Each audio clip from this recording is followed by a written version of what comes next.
I don't want to pay tax. Before I came here, I was a private developer. I was a private business people. Like every other private person, unless they're stupid, they go through the laws, and that's what it is. He passed a tax bill that gave us all these privileges for depreciation and for tax credits. We build the building and we get tax credits, like the hotel on Pennsylvania Avenue. You get a massive, which, by the way, was given to me by the Obama administration, if you can believe that. Some shows don't need a celebrity narrator to introduce the show, but this show does. In a world filled with endless opportunities, why would two men who have built 13 multi-million-dollar businesses altruistically invest 5 hours per day to teach you the best practice business systems and moves that you can use? Because they believe in you, and they have a lot of time on their hands. They started from the bottom, now they're here. It's the Thrivetime show starring the former U.S. Small Business Administration's Entrepreneur of the Year, Clay Clark, and the entrepreneur trapped inside an optometrist's body, Dr. Robert Zoellner. 2 men, 8 kids, co-created by 2 different women, 13 multi-million-dollar businesses. We started from the bottom, now we're here. We started from the bottom, and we'll show you how to get here. Started from the bottom, now we're here. We started from the bottom, now we're here. Started from the bottom, and now we're at the top, teaching you the systems to get what we got. Colton Dixon's on the hooks, I break down the books. The seeds bringing some wisdom and the good looks. As the father of 5, that's why I'm alive. So if you see my wife and kids, please tell them hi. It's the CNC up on your radio, and now 3, 2, 1, here we go. We started from the bottom, now we're here. We started from the bottom, and we'll show you how to get here. Started from the bottom, now we're here. We started from the bottom, now we're here. We started from the bottom, now we're here. Thrive Nation, on today's show, I could not be any more fired up. It's not possible. I want to be more fired up, but I can't be. This is the apex of excitement. Everything will go down on future shows. I've been doing this show for 12 years. There's no show I've been more excited about than this show, and I'll tell you why. Because I love the book Rich Dad, Poor Dad. I keep it on my desk, the Rich Dad, Poor Dad series. I tab these things in a way that desecrates these books. It's not healthy what I do to these books. I talk about Robert Kiyosaki. We've interviewed Robert Kiyosaki. I watch Robert Kiyosaki. But who is Robert Kiyosaki's CPA? Robert Kiyosaki sold 60 million copies of his book, Rich Dad, Poor Dad. Robert Kiyosaki. Who is the Rich Dad advisor? He talks about it all the time. Robert Kiyosaki says everybody needs a good CPA. We all know that he says that. But who is his CPA? And if we could find his CPA, could we possibly get him on the Thrivetime show? Folks, he's here in the flesh. He's joining us. Tom Wheelwright, welcome on to the Thrivetime show. How are you, sir? I'm great. That's a great introduction. Thank you for that. That's wonderful. Yeah. Who is he? That's a good question. Now, I'm going to start with focusing on my life, and then we'll kind of move into the life of the listeners here. So I own multiple companies, and every year my biggest expenses is always taxes. Every year. And I have a haircut chain. I have a dog training franchise. I'm involved in home remodeling. I have multiple income streams. I've followed the Robert Kiyosaki path from employee at Target and Applebee's to self-employed to a business owner. And I feel like my biggest expense is always taxes. How can I legally reduce the amount of taxes that I have to pay every year? And I'll be taking notes. So Clay, the first thing to remember is that the tax law is really a series of incentives. It's basically a roadmap to reducing your taxes. So the first thing you have to do is we have to change our mindset from the tax laws out to get us. The IRS probably is out to get you, but the tax law is not. And change that mindset to, hey, look, there's thousands of incentives, and you're a business owner. The biggest incentives are all for business owners. Second biggest incentives are people who invest in hard assets like real estate, energy, agriculture. And then what all we do is we just become an active partner with the government, doing the things the government wants us to do.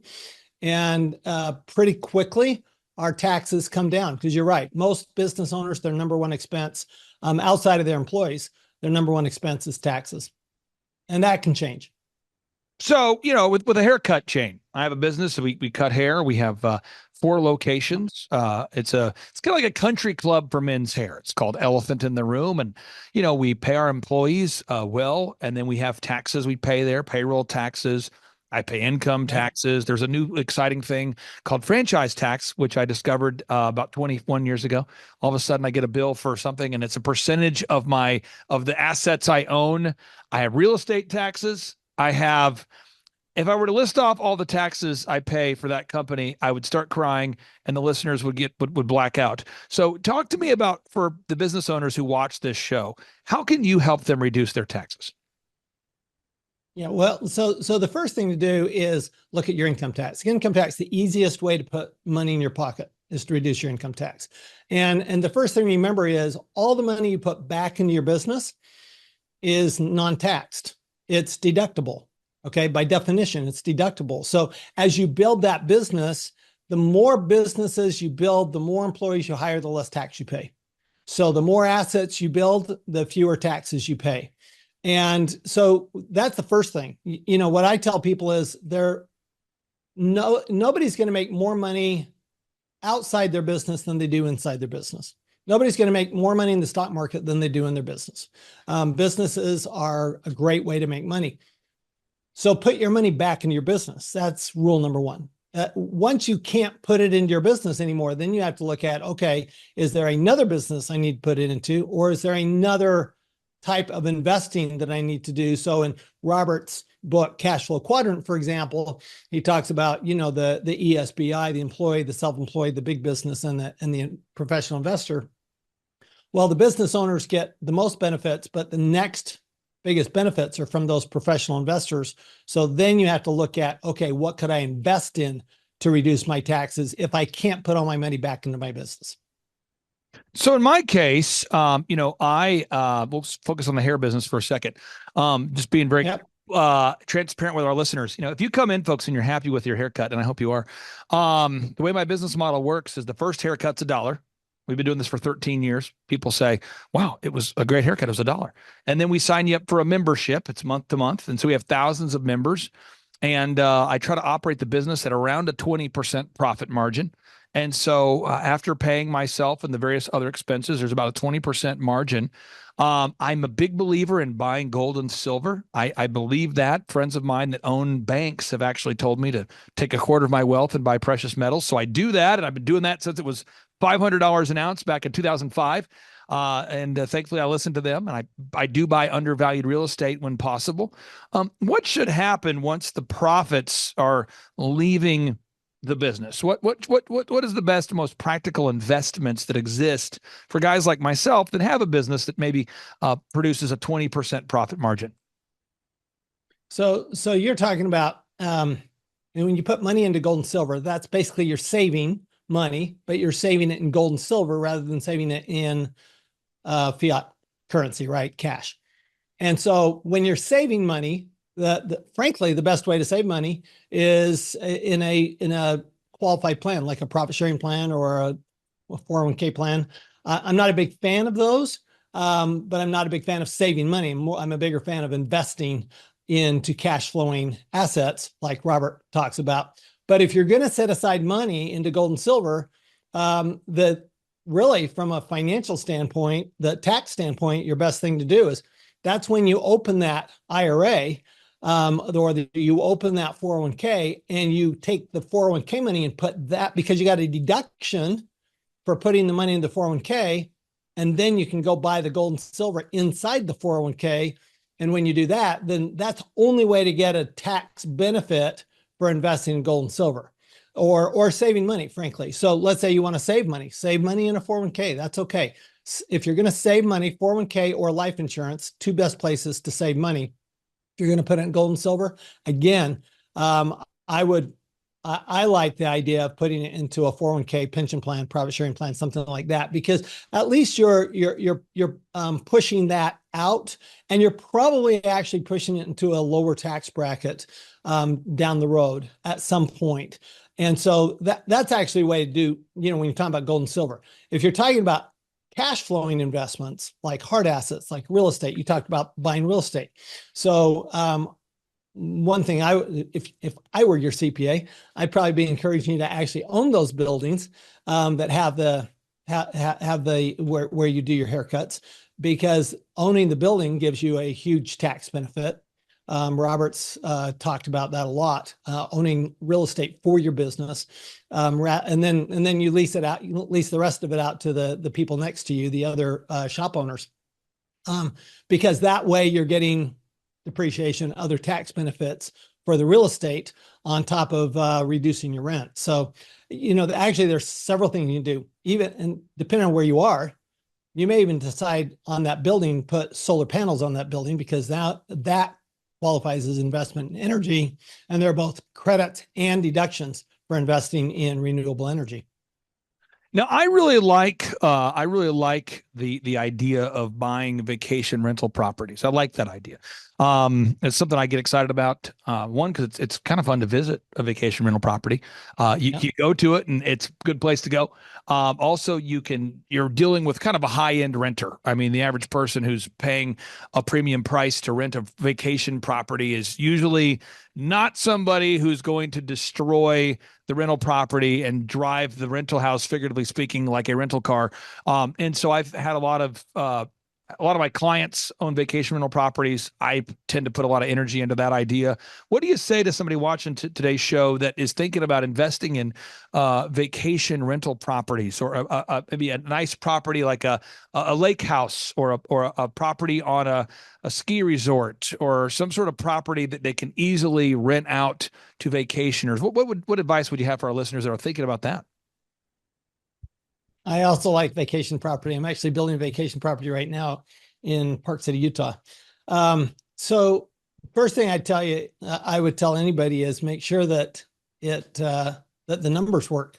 So the tax is far less important than the investment, right? So the investment numbers are far more important than the tax numbers, but there are good tax benefits from a vacation rental. One of the little known benefits of vacation rental is you don't have the same rules as you do for renting an apartment or renting a house, where you have to be a real estate professional to get the tax benefits. You do not have to be a real estate professional to get the tax benefits from a vacation rental. The reason is because you're renting it for 7 days or less on average, typically. And when you do that, it's not considered a real estate rental. It's still real estate, still rental. It's just not, the technical term is not a real estate rental, which means that you have rules you have to follow. You have to make sure that you put the time into it, and there's a whole litany of rules that you have to follow. So don't do this by yourself. Always make sure you have a good CPA with you.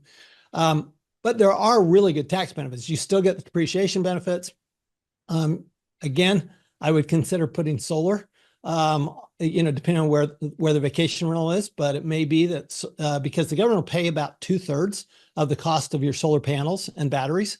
So why not let the government pay 2/3 of the cost of your solar panels and batteries if you're in a high tax bracket, and then get all the depreciation on both the solar panels, get the tax credits on solar panels, get the depreciation on the real estate. And so there are some really great tax benefits to vacation homes. But again, I always say, make sure you're really good at what you're doing, and make sure that you're successful with the investing. That's more important than the tax benefits. Now, on the vacation rental front, again, very exciting. Park City, Utah. I love Park City, Utah. I got asked to speak, actually to host a conference there years ago. The only time I've ever been there.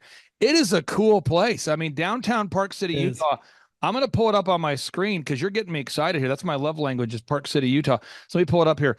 Park City, Utah, folks. If you have not been to Park City, Utah, it is beautiful. The downtown is next level. The mountains that surround it are incredible. I'm going to just, folks, if I can, I'm going to zoom in here a little bit. I'm just going to kind of drop in one of our, it's such a great place. I'm going to drop in the man here. Give me 1 second. I'm dropping in the man. I'm sending in the man. The man's going in. I'm dropping him in. It's a paratrooper. 1 more second, folks. We're dropping in the man. This is a beautiful place. The images, if you haven't been to Park City, Utah, folks, just a great place to be. Park City, Utah. Look at that. Park City, Utah. Whoa, Park City, Utah. Let me do another search here for Park City, Utah. Clicking on images. Park City, look at the downtown. Park City, Utah. This is an incredible place to be. What made you decide to invest, in Park City, Utah, other than the fact that it's God's country and it's truly an incredible place to be? What made you decide to put some money into down? I love Park City, Utah. What made you decide to invest in putting a property in Park City, Utah there, sir? So I grew up in Salt Lake City. I grew up down the street. And Park City is we're actually on the, I don't know if people saw, there's a lake there called Jordanelle Reservoir, and we're actually on that lake. So we're by the ski resort, we're by the lake, we're in the mountains, the air is clean, the restaurants are great. It's just a beautiful spot. I've loved Park City since I was a kid. When I was a kid, there was not a lake there. They actually created that after I left, and it's a beautiful spot, and it's really booming. It's really booming right now. I'm going to zoom in here again here. Maybe you can educate me about, we'll probably spend the rest of the show talking about Park City, Utah. So this lake here, tell us where's the lake? Is this the lake right here? Called the Jordanelle. The Jordan. Maybe I do a search for Jordan Mills. Jordan Mills. Okay. So Jordanelle. Jordanelle. Jordanelle. There you go. Jordanelle Reservoir right there. There you go. Okay. Let me do it here. Going on the map. There you go. Look at that. Look at that. Oh, wow. Here we go. Look at that. Right? Yes. Isn't that beautiful? Oh, wow. This is great. It is stunningly beautiful. Yeah, it is absolutely stunning. Now, Robert Kiyosaki trusts you, and many business owners all across the country trust you. And I don't believe that most business owners have a CPA they can trust. And let me just give an example, folks. If you go to thrivetimeshow.com, this is our website, and you look at our testimonials, I'm not exaggerating, of the thousands of clients that I've helped to grow their business since 2005, virtually every client I talk to, I say, all these great success stories, I say, who's your CPA that you're using? And they always go, oh, yeah, I just work with this guy. And I said, is the guy helping you? No.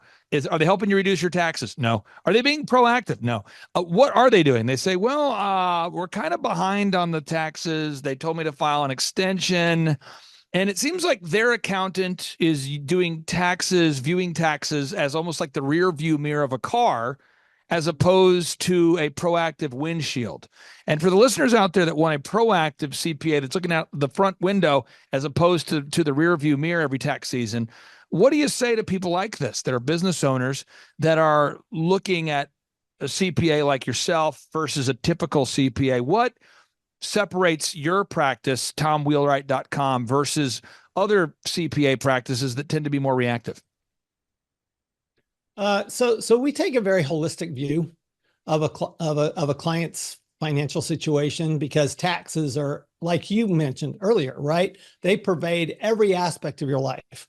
You got real estate taxes, you've got sales taxes, you've got property taxes, you've got income taxes, you've got estate taxes. So we want to look at everything. And what we want is, we just want a relationship. So Robert and we talk pretty much every week. And I talk to most of my clients at least once a month.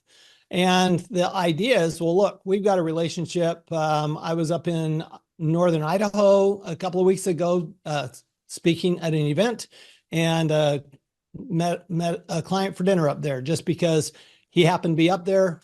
I was up there. I want to make sure that anything that's going on in his world, I'm aware of, so that I can help him reduce his taxes by what he's doing in his world. So it's really more about having that conversation. I find that, the challenge with CPAs is, unfortunately, they don't like to pick up the phone, and they expect clients to pick up the phone and call them. And I think that if you want a real relationship with the CPA, you actually need you want a relationship with somebody who will pick up the phone and call you, not just somebody who, their phone number and they'll answer your call. But I will typically schedule the meetings with my clients at least once a quarter, typically once a month. And we're talking on a regular basis. And that's just a different way. It's just a different relationship. We view it as a more of a partnership. type relationship. We're talking all the time rather than wait until they call us. I've just never met a business owner who put value in a tax return. I don't know. You put Right. value in your tax return? I mean, what's the value of tax? The value is the IRS isn't, looking over your shoulder, but that's the only value to it. But there's a lot of value in knowing that, look, I can pay lower taxes. I can do things to actually make a positive impact in my cash flow. It's actually the fastest way to increase your cash flow is to reduce your taxes. So it's just a very different view of the world. That's all. Now, and I'm not going to take the show down a political rabbit trail. So again, folks, one of the things, if you're out there today and you haven't been on a podcast before, I'm going to tell you a couple things about podcasts. Most podcasters, not all, but most podcasters, what they'll do is they'll send the guest in advance. Here are the questions. I'm one of the few people that I know that doesn't do that, and I'll tell you why. Because I am very interested in today's guest and all the guests I have on the show. And so therefore I'm going to have a conversation and I'm just going to happen to record it. But one of the things that makes it terrifying about being on my show is people don't know where I'm going to take the conversation. So let me just preface this. I'm not taking the show in a political way, but many of my clients I work with are kind of high profile people. And so, Eric Trump is a friend of mine. Not talking politics, just a friend of mine, also a guy. I love talking business with him. We've also had people that are less known for political stances like Wolfgang Puck on the show, Seth Godin, wonderful people. But people like Eric Trump specifically, or the Trump family, they famously will talk about how they have reduced their taxes to the point where they don't pay a lot of taxes. So when there's a debate going on and one candidate says, with all due respect, you don't pay a lot of taxes. And the other candidate says, that's right, because I'm smart. The average American's going, what's happening here? Because as an entrepreneur, I typically cheer for the guy who's found a way to lower his taxes. Whereas, in the political world, somehow that's used against people if they're savvy with their taxes. So how is it that a guy like a Robert Kiyosaki can hop on a podcast and proudly proclaim that he pays very minimal taxes, or somebody like Donald J. Trump? How can these gentlemen pay minimal taxes when the average person is paying a ton of taxes? Help our listeners through that. How is that possible that Donald J. Trump and Robert Kiyosaki can boldly, openly, proudly hop on podcasts and talk about paying very minimal taxes where the average person is paying a lot of taxes? So the tax law is not what most people think it is. Most people think it's just a way to raise revenue for the government. But most of the tax law is really a way to incentivize certain behaviors. In other words, incentivize business owners, incentivize energy, incentivize farmers, incentivize people drilling for oil, incentivize people putting up solar panels. These are all incentives. I always think there are three questions that your advisor ought to be asking you. And these questions all impact how much tax you pay. The first is, how do you make your money? If you're going to make your money as an employee, you're going to pay higher taxes typically than if you make them as a business owner and investor. That's the way the tax law works. And every business owner, every investor that has good advisors knows that they should be paying less tax than an employee. That's just the way the tax law works. Employees are consumers, and business owners, investors are producers, and the tax law favors the producers. I don't write the tax law. That is just how the tax law works. The second question that your advisor ought to be asking you is, what do you do with your money? So the first question is, how do you make it? Second is, what do you do with it? Most people, they either save their money or they spend their money. And if you save your money or you spend your money in the US right now, you pay tax on it. If you invest your money or you put it back into your business, you don't pay tax on it. And that's, again, consumer versus producer. That you consume it, you pay tax. If you produce with it, you don't pay tax. And then the third question is, what do you do with your money when you die? Because that's for the most sophisticated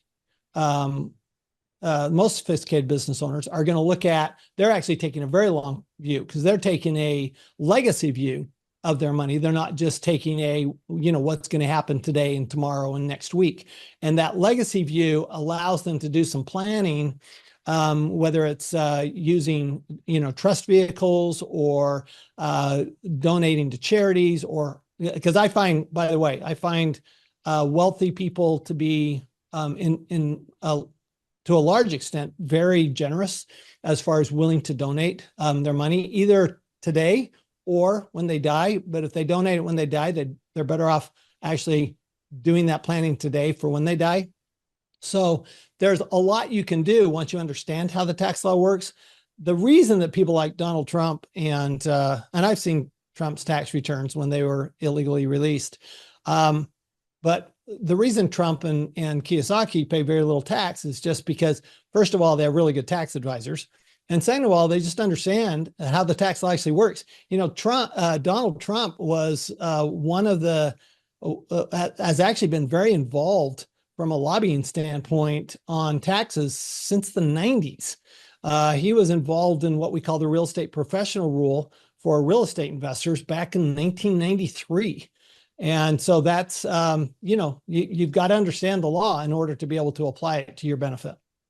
So let's look at your practice again. I'm going to zoom back in on your website here. You know, it's you offer really the trifecta. I mean, one, you're a tax strategist, CPA. Two is you write books, and three, you do speak on occasion when the opportunity's right. So let's talk about the books for a second. You've written books. I'm sure you wrote them with a plan on people reading them. And most people who listen to this show are business owners. So I'd like to get your thoughts. What are the books you've written and why should everybody check them out there, sir? The most popular book I've written is called Tax-Free Wealth. By the way, Robert Kiyosaki wrote the forwards to both of my books. Tax-Free Wealth? And then Tax-Free Wealth. Yes. Yeah, let me look it up real quick here. Out. Hang out for just one. Tax-Free Wealth by Tom. All right, that would be the one. Okay, put up with me just for a second as I pull it up here. This is it right here. Tax-Free Wealth. Tom. There you go. Wheelwright. Okay. Okay. Back to you, sir. Yep. Yeah, number one. It's actually been number one since I wrote it in 2012. It's on its third edition. And that book is just an essential. It's a top 50 business book, and it's an essential companion to Rich Dad Poor Dad, frankly. Because it is, okay, you make your money in business or investing, here's how you pay less tax. The second book I wrote was The Win-Win Wealth Strategy. That's actually identifying 7 ways you can use your money to pay less tax, 7 investments the government will pay you to make.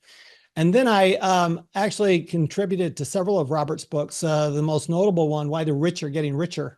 That's that one where I actually had a substantial contribution. And that's a really fascinating book because that walks you through why do the rich get richer? What is it do they do that the average person doesn't do? So I think those are the 3 books that people would probably best know me for. So let's talk about the speaking. I know some people reach out to you and have you speak. You're a sought after speaker. And one of the things that you do a great job of is, except for today, by the way, he lowered his standard. He lowered his standards for today's show, but you do a great job of putting up the guardrails and not just speaking anywhere. I mean, you're very intentional and you've shared the stage on some of the biggest platforms in America and have a lot of respect for the work you've done from afar. If people do want to have you speak to their group or their association, is that something you still do or how do people reach out to you?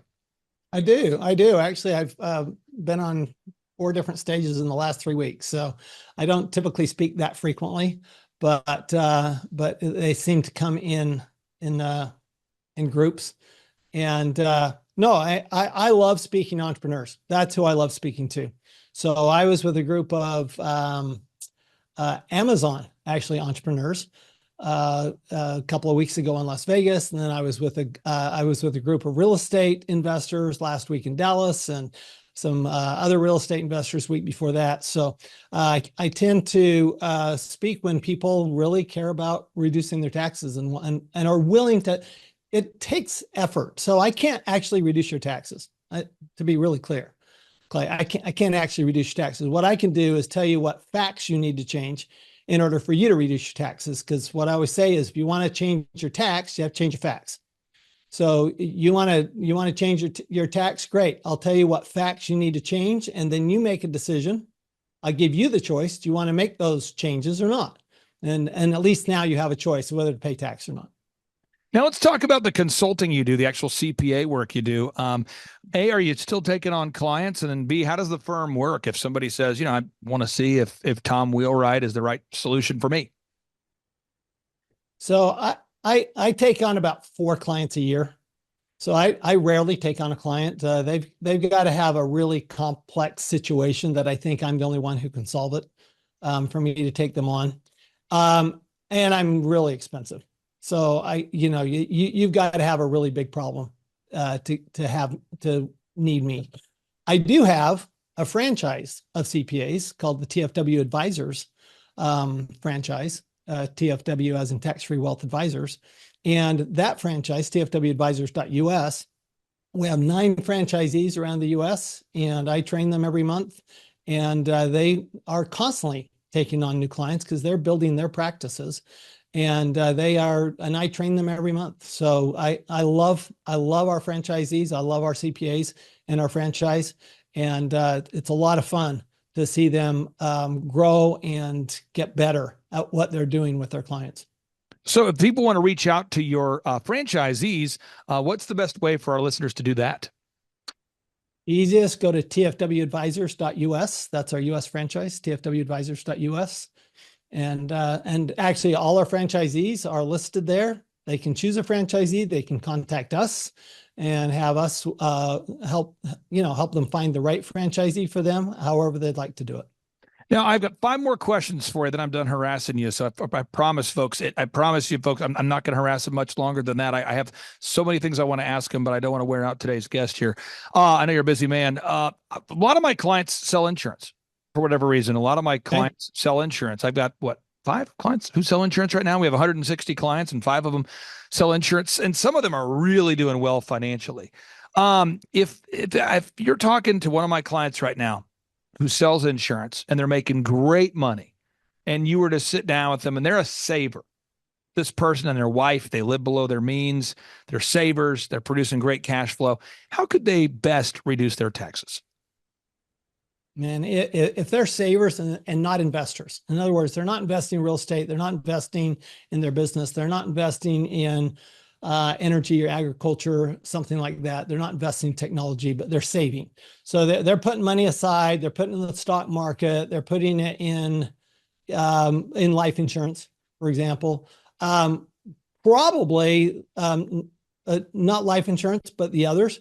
They probably need a pension plan. I mean, I'm not a big fan of postponing taxes to a later time, but if you're saving money, better to save it tax deferred than save it and pay 40% tax on it. So that's when a pension plan makes sense.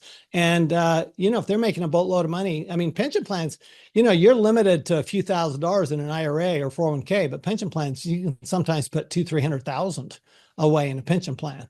So if you don't have a whole bunch of employees, and because if you have employees, you have to actually fund their pension plan too. So you have to decide, is it worth it to fund everybody else's pension, not just mine? But there are some when you're saving, and that's actually chapters 7 and 8 of my book, The Win-Win Wealth Strategy, is life insurance and retirement plans. And so if you're saving money, those are the 2 logical places to save money: life insurance and retirement plans. And as I'm taking notes here, the book that you said is the essential book for the Rich Dad, Poor Dad readers. What's that essential book title again? I'll put it on the show notes. Tax-Free Wealth. Tax-Free Wealth. That's the one. Okay. Tax-Free Wealth. Okay. Question number 2 here. Question number 2 is, I have a lot of clients that start to make really, really good income because they scale their business, and they don't think about their taxes until the taxes are due. So for a lot of my clients, they're making more money than ever, and they don't think about the taxes till the taxes are due. So for somebody who has a business and they're thinking about, how do they reduce their tax liability while keeping the money in the business? What are some of the best write-offs that exist for business owners that choose to reinvest in their business? Yeah, it's pretty much anything can be a write-off in your business. So there's 4 rules. 4 tests you have to meet. Is it have a business purpose? Is it ordinary, meaning typical in your business? Is it necessary, meaning is it profitable for your business? And did you document it? And if you meet those 4 tests, pretty much anything can be deductible. So the question I always prefer, I always say, if you want a better answer, ask a better question. And people ask me all the time if something's deductible. I'm going, well, let's ask a better question. How do I make it deductible? So there's very few things you cannot make deductible in your business. And in fact, you can actually make any expense deductible. Okay. If you actually understand the principles of the tax law. And I'll give you an example. In chapter 9 of my book, Win-Win Wealth Strategy, I actually talk about a client that actually got the government to pay for his Ferrari. And this is actually an example of using some other investment in order to get a tax deduction for maybe something that wouldn't ordinarily be deductible. So, this client actually invested in real estate. The real estate gave him the deduction, but then he used the real estate to pay for the Ferrari. So that's an example. And actually that's something, one of the first things I learned from Robert Kiyosaki was always buy an asset to pay for your liabilities. Don't ever be buying liabilities like the middle class. Typically they buy an asset and they actually buy a toy or something and actually create a liability, where Robert buys an asset to pay for the liability. I'm taking notes here. You said there's 4 questions you have to ask. Could you repeat those 4 questions there, sir? I'm taking notes. Does it have a business purpose? That's a pretty easy test.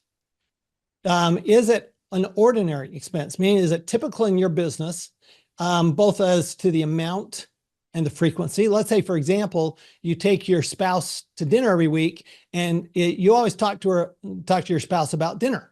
About your business. Okay, well, all right. Is that pretty typical that somebody would take somebody out to dinner to talk about business? Yeah, that's pretty typical.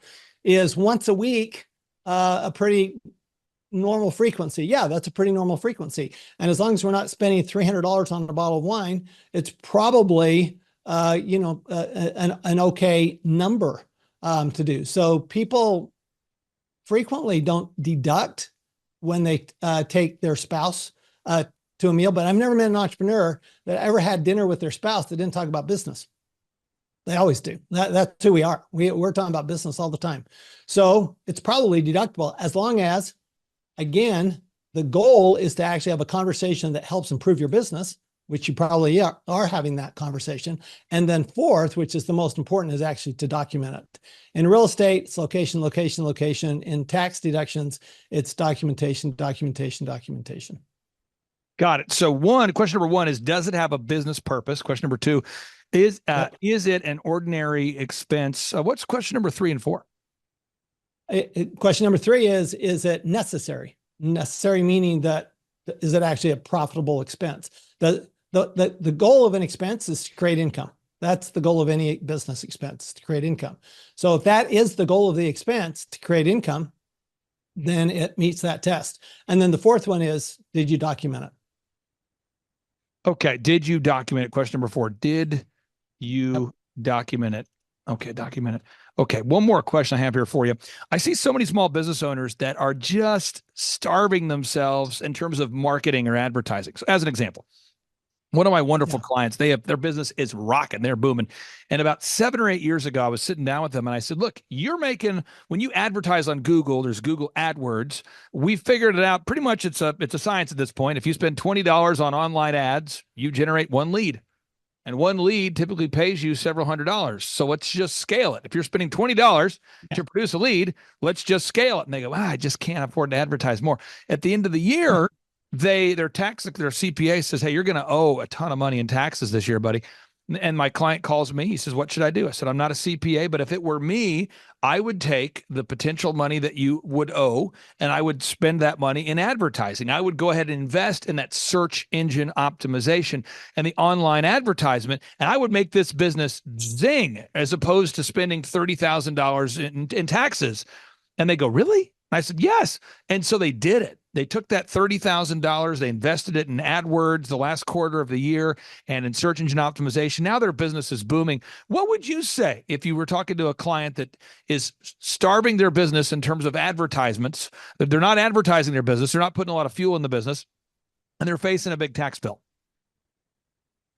I think they should listen to you, Clay. Honestly, I think that is great advice. And I've actually had that conversation with the client just a couple of weeks ago. I said, look, could you load up on that advertising at the end of the year. So in other words, could you prepay for it? Could you get like a year's worth of Google AdWords by paying for it in December? Why not? If it's going to produce the revenue, I think that's absolutely, again, if it produces more revenue than it costs, why aren't you spending the money to produce the revenue? That is so powerful, folks. I'm telling you, one of my clients, I won't mention his name. He's also a Utah guy. He every year has invested copious amounts of money in search engine optimization. I'm just going to put a little meat on the bone here so people can get this idea visually.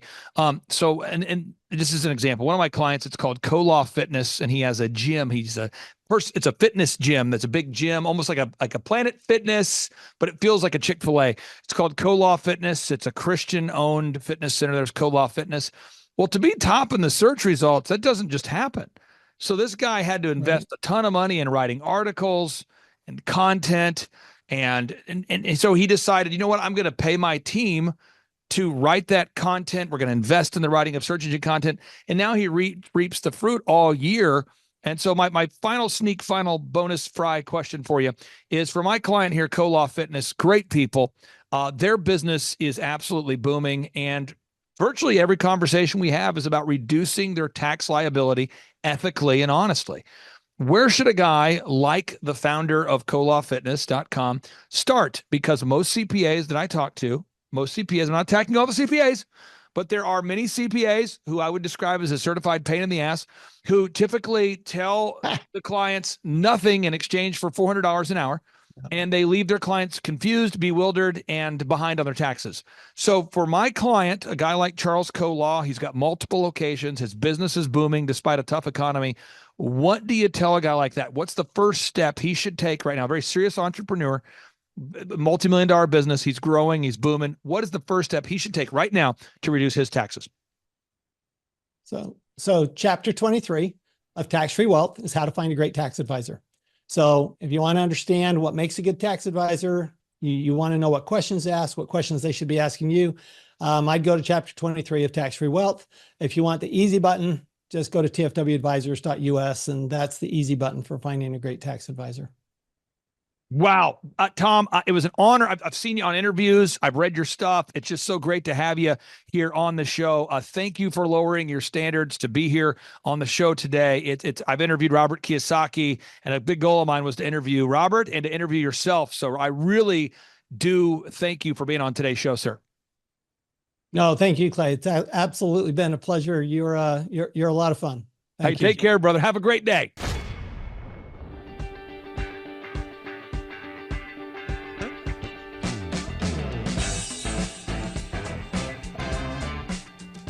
Well, in Rich Dad Poor Dad, I came out in 1997 and I said, your house is not an asset.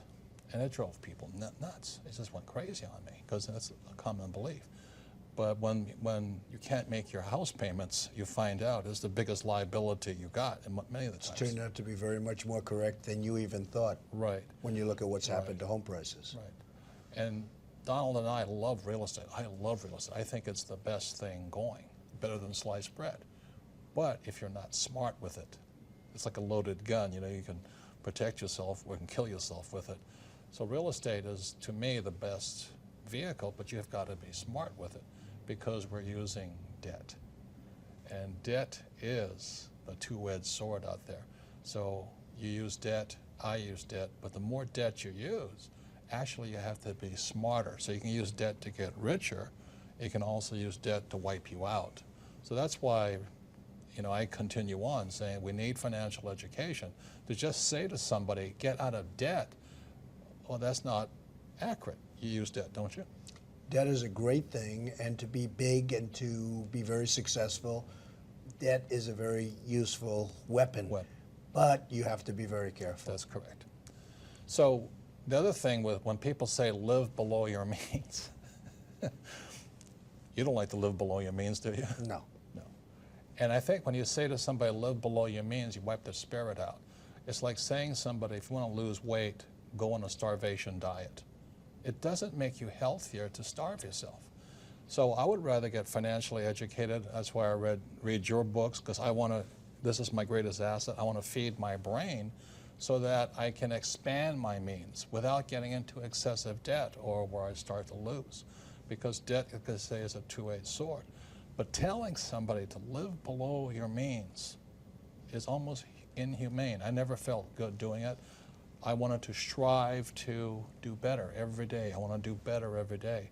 I liked a good life. Like I tell the story of taxiing underneath your jet. You know, I was in my jet, but it was a little Learjet. And I look up and there's a 727, and I taxi under it. I said, "Holy mackerel!" You know, it's big boys and their toys, but nonetheless, it inspired me. I said, "Okay, I'm in a Learjet now. It's time to step up." And it doesn't mean the jet will make me happier. What makes me happier is the wanting to get better, to get smarter, to do better. Well, I have a friend who was not successful at all, but was really up and coming.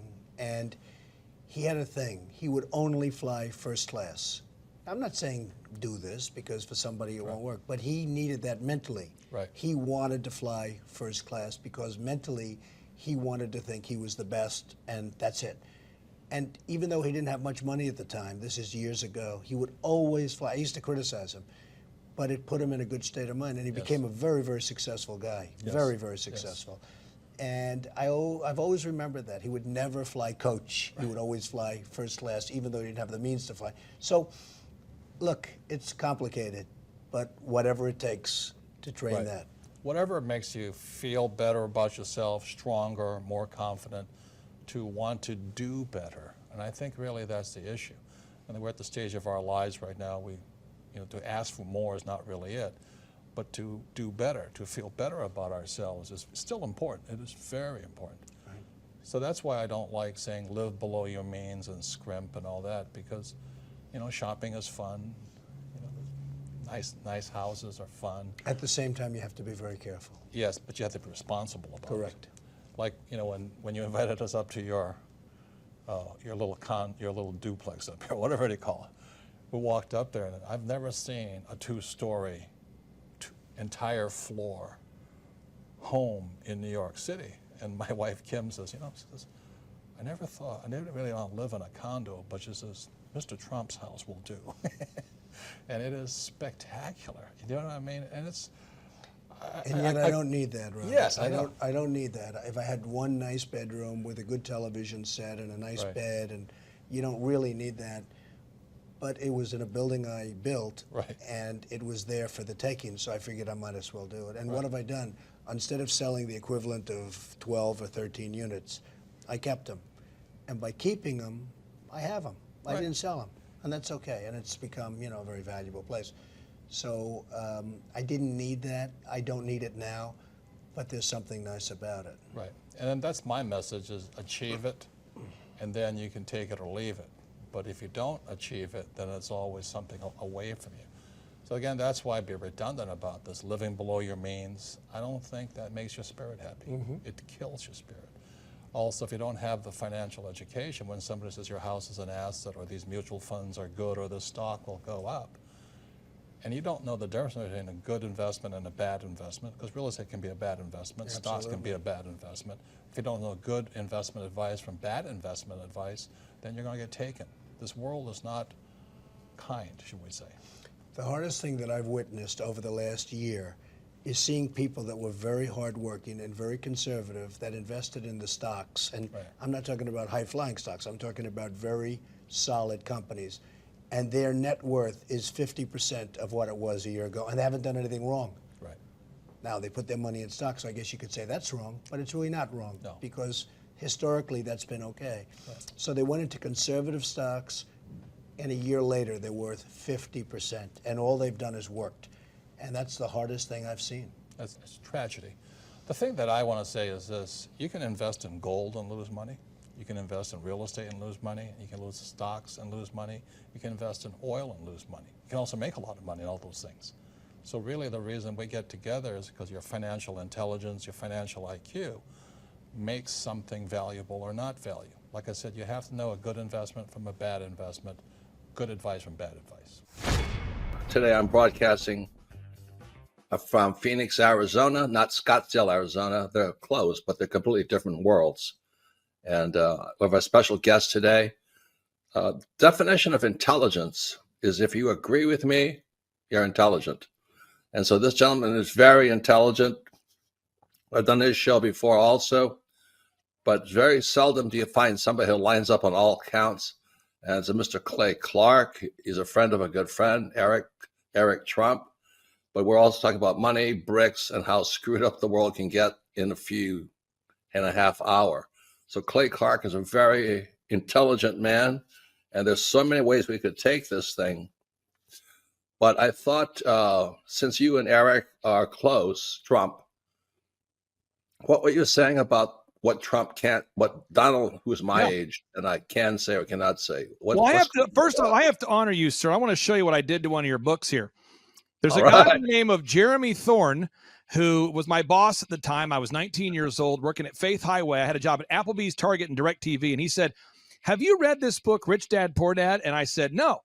And my father, may he rest in peace, he didn't know these financial principles. So I started reading all of your books and really devouring your books. And I went from being an employee to self-employed, to the business owner, to the investor. And I owe a lot of that to you. And I just wanted to take a moment to tell you, thank you so much for allowing me to achieve success. And then I'll tell you all about Eric Trump. But I just want to tell you, thank you, sir, for changing my life. Well, not only that, Clay, thank you, but you become an influencer. More than anything else, you've evolved into an influencer where your word has more and more power. So that's why I congratulate you on becoming. Because as you know, there's a lot of fake influencers out there too, or bad influencers. Yeah. So anyway, I'm glad you and I agree so much, and thanks for reading my books. Yeah. That's the greatest thrill for me today. Not a thrill, but recognition is when people, young men especially, come up and say, "I read your book, changed my life. I'm doing this, I'm doing this, I'm doing this." I learned at the Academy, Kings Point in New York, acta non verba. Watch what a person does, not what they say. Hi, I'm Ryan Wimpy. And I'm Rachel Wimpy, and the name of our business is Tip Top Canine. Our business is a dog training business. We help people with behavioral issues and teach their dog how to listen. When I was learning to become a dog trainer, we didn't learn anything about internet marketing or advertising or anything at all. Just dog training. And that's what's so great about working with Clay and his team, because they do it all for us. So that we can focus on our passion, and that's training dogs. Clay and his team here, they're so enthusiastic. Their energy is off the charts. Never a dull moment here at Thrive. We've been working with Clay and his team for the last 5 months, 2 of which have been our biggest months ever. 1, our biggest gross by 35%. Clay's helped us make anything from brochures to stickers, new business cards, new logos, scripts for phones, script for email, script for text message, scripting for everything. How I would describe the weekly meetings with Clay and his team are awesome. They're so effective. It's worth every minute. Things get done. We'll ask for things like different flyers, and they're done before our hour is up. So it's just awesome, extremely effective. If you don't use Clay and his team, you're probably going to be pulling your hair out, or you're going to spend half of your time trying to figure out the online marketing game and producing your own flyers and marketing materials, print materials, all the stuff like that. You're really losing a lot as far as lost productivity and lost time. Not having a professional do it, it has a real sense of urgency and that actually knows what they're doing when you already have something that's your core focus that you already know how to do. You would also be missing out with all the time and financial freedom that you would have working with Clay and his team. We would recommend Clay and his team to other business owners because they need to be working on their business, not just trying to figure out the online game, which is complex and changing daily. So no one has a marketing team too. Most people don't. They can't afford one, and their local web guy or a local person that they know probably can't do everything that a whole team and a whole floor of people can do in hours and not just weeks or months. There's a definite sense of urgency with Clay and his team. I used to have to ride other web people, really ride them to get stuff done, and stuff is done so fast here. And there's a real sense of urgency to get it done. Hey, I'm Ryan Wimpy. I'm originally from Tulsa, born and raised here. I've definitely learned a lot about life design and making sure the business serves you. The linear workflow for us and getting everything out on paper and documented is really important. Like we have workflows that are kind of all over the place, so having linear workflow and seeing that mapped out on multiple different boards It's pretty awesome. That's really helpful for me. The atmosphere here is awesome. I definitely just stared at the walls, figuring out how to make my facility look like this place. This place rocks. It's invigorating. The walls are super, it's just very cool. The atmosphere is cool. The people are nice. It's a pretty cool place to be. Very good learning atmosphere. I literally want to model it and steal everything that's here at this facility and basically create it just on our business side. Clay is hilarious. I literally laughed so hard that I started having tears yesterday. Yes, yes, yes, and yes. Aaron Antis, you now run Oklahoma's largest home building company, one of the largest home building companies in Oklahoma. Yes, sir. I'm now an entrepreneur with multiple different businesses, and both of us, we both read this little book called Rich Dad, Poor Dad. Oh, yeah. 20 some odd years ago, and it changed our lives. You were in Michigan. I was living in my mom's basement in Michigan, completely buried in debt, had no sight of how to get out, no college education, flunked out of college. And I was at an Oral Roberts University dorm room, had no idea how to achieve success. And I read this thing called the cash flow quadrant. It said we have to become a great employee, and then we have to become self-employed. And then after that, we get to become a business owner, and then we get to become an investor. So here we are, both of us are investors, and we get to interview the man, the myth, the legend who created the cash flow quadrant. Woo! Robert Kiyosaki, welcome on to the Thrivetime show. How are you, sir? Boy, you guys are already pumped up. I moved to Oklahoma. Anyway, thank you for the kind words. At my old age, to have young people like you saying the book changed their lives is probably the biggest spiritual juice I get. You know, it's because brother, it changed my life. My life. I probably purchased conservatively 1,000 copies of your book, given it to folks. And so I wanted to tap into your wisdom on part one about the cash flow quadrant, because we have a lot of people listening to the show that will become the future generation of entrepreneurs, if we can save capitalism in America. Sir, can you walk us through the cash flow quadrant? And I think it's embroidered on the chair behind you. Sure. It's right there. There it is. Yeah. Oh yeah. But this is my etching of it. And E stands for employee. S stands for self-employed, small business, or a specialist like a doctor or a lawyer. It also stands for smart person. And then B stands for big business, according to the Internal Revenue Service. It's 500 employees or more. But B also stands for brand, like McDonald's is a brand. And brands are very, very valuable assets. And then I stands for investor, but it's actually an inside investor. And so when I was a kid, 10 years old, studying with my rich dad, he would walk me through this and be talking about your mindset. So on this side is my poor dad, go to school, get a job. He was a PhD in education. This is my mom. She wanted to become a doctor or a lawyer. And I said to my mom, the only problem with that, Mom, is you have to be smart. She says, you're right. I guess you're not going to be a doctor or a lawyer, because I really didn't like school, And then, so my rich dad was over here, and he was building a massive, massive business throughout Hawaii. So when you go to Hawaii today, if you look at Waikiki Beach, you'll see the Hyatt Regency Hotel. Rich Dad, as an inside investor, assembled all that property, and then another investor took it off his hands and built a Hyatt on it. So I watched both my poor dad and my rich dad. I watched my rich dad get richer and richer and richer, but my poor dad get poorer and poorer and poorer. Now, I wanted to ask you this, Robert. For somebody out there listening right now, if they're an employee, okay, and let's just, because I'm going back to my 18-year-old mind. I was working at Target, Applebee's, and DirecTV. I was doing a poor job at Target, a poor job at Applebee's, and a poor job at DirecTV. And I read your book, and I'm going, I have to do a good job because I need to be able to get ahead, to become self-employed. What would you say to somebody who's kind of stuck in that rut of they're always late, never getting things done? They're the perpetuating cycle of fail employee right there. What would you say to that employee right there that's kind of stuck in that rut right now? Yeah, but it goes deeper than that, Clay. The numbers here stand for taxes. So this is worldwide. They're pretty much worldwide. Employees pay about 40% of their income in taxes. The small business entrepreneur pays 60%. Now, when Biden wants to hire 87,000 IRS agents, he's going after this guy here. Yeah. These guys are already screwed. I mean, they take their taxes out before you get paid. Yeah. But these guys here, the IRS has to go after them. So the small business guy is going to get screwed by Biden. I mean, I hope I'm not Republican or Democrat. Trump is my friend. But these are the guys that are going to go after. So what happens to a young person that says, I want to quit my job and start a business? Well, you move into a higher tax bracket. If you understand that thing, okay. And on this side, because you have employees, lots of employees, I only pay 20%.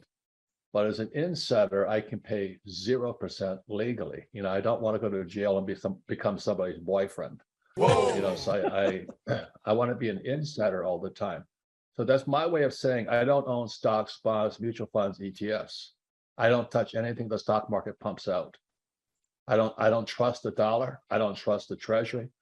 And I definitely don't trust government. So that's kind of why this is so important today, especially today. And with 87,000 IRS agents coming out, you'd better get a great CPA, a tax guy. Okay, that's the big difference. Yeah.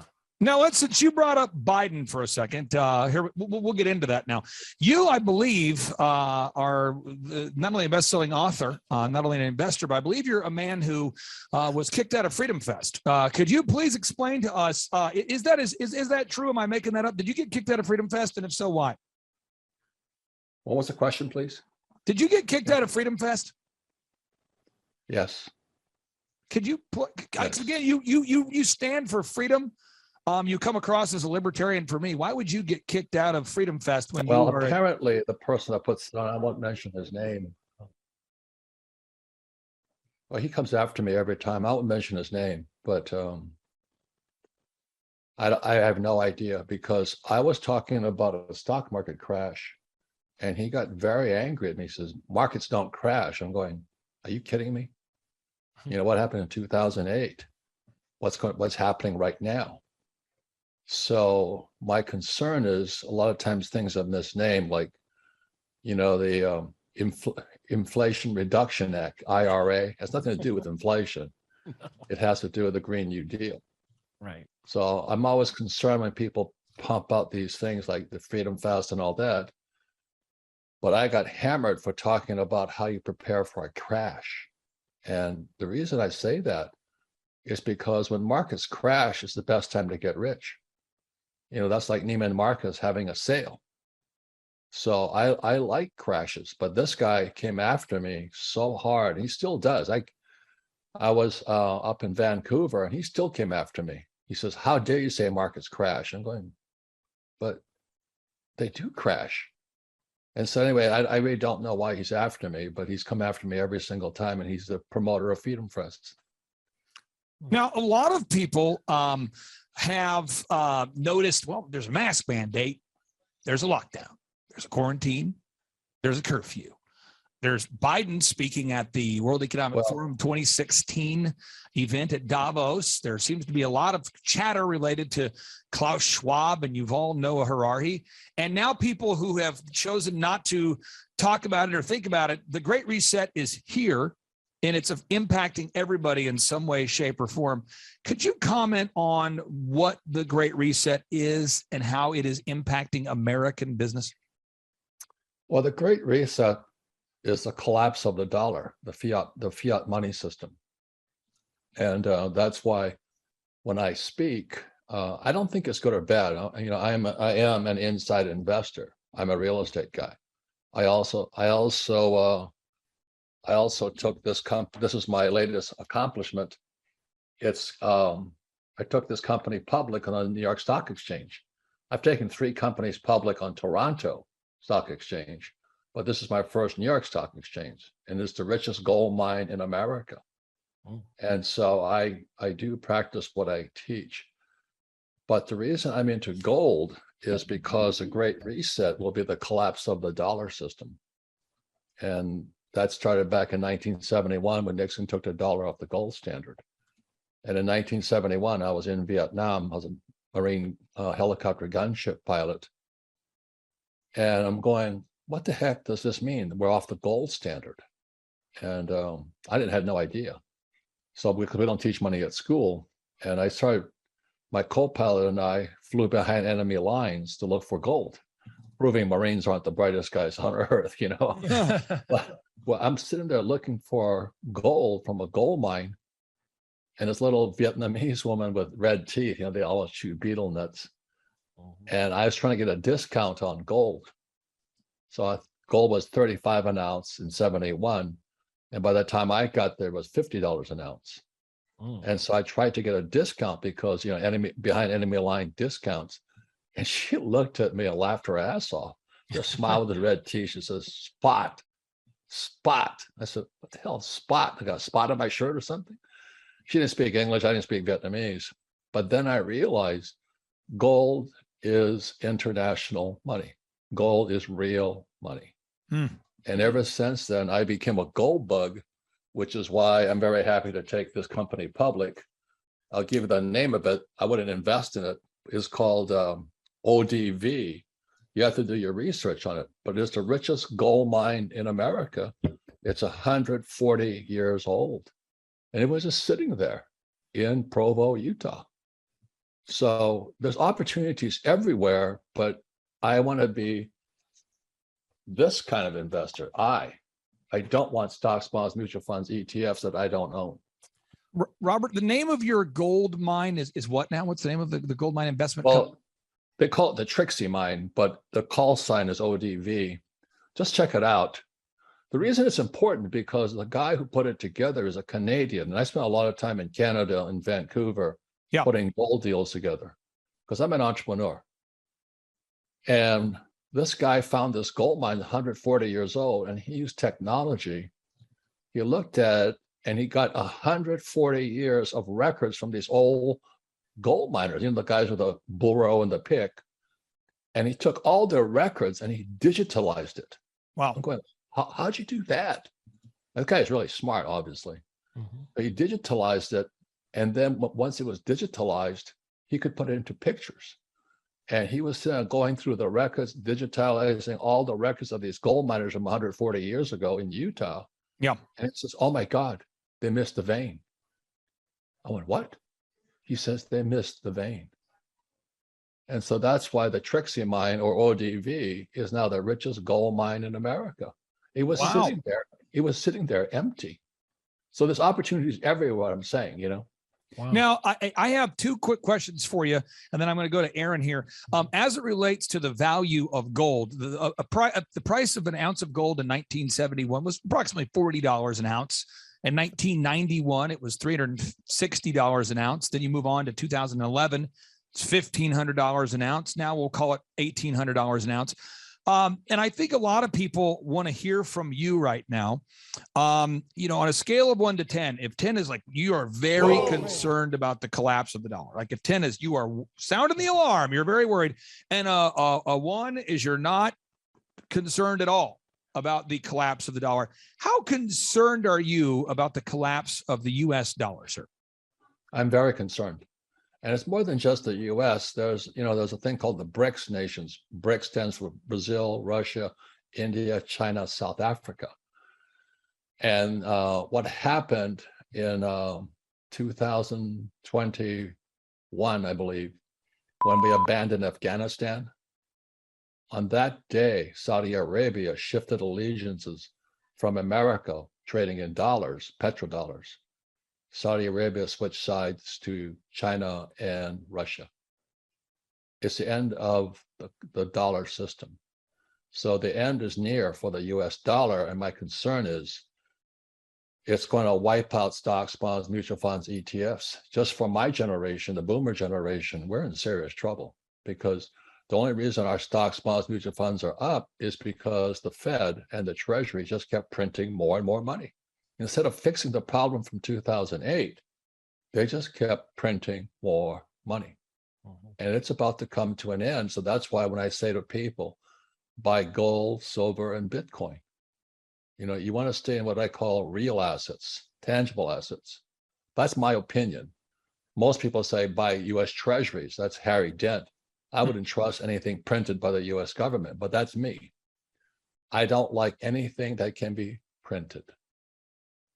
Now, the BRICS nations, again, to repeat for everybody who's hearing this for the first time, you might hear about the BRICS nations. That's Brazil, Russia, India, China, Africa. Those comprise roughly 41% of the Earth's population, and they are teaming up together to unseat the US dollar as the world's reserve currency. And now you have Egypt, Saudi Arabia, Mexico, Nigeria, Venezuela, Algeria, Turkey, and Argentina all teaming up to unseat the US dollar as the world's US. You're on it, man. You're on it. You're on it. Everybody listen to this guy. He knows what he's talking about. You have the macro picture. Very few people have that point of view. So if let's just say that the US dollar becomes no longer the world's reserve currency, what will happen to the value of the dollar, sir? Well, I think you were touching on it before. There was this guy, Klaus Schwab, in the Great Reset. And the Great Reset will be the collapse of the dollar. And what's happened with China, China's putting in the Belt and Road project. 90% of the population is going to be dealing in Chinese yuan, not US dollars. Right. And America is, I hate to say that, the Fed is pretty corrupt. You know, everybody says, "Oh, don't fight the Fed, trust the Fed," and all that stuff. I don't trust them at all. I don't trust anything that can be printed. But that's why I tell the story of being a Marine pilot, flying behind enemy lines with my helicopter and finding out what goal was. This is 1972. I'm going, holy mackerel, why don't we teach this at school?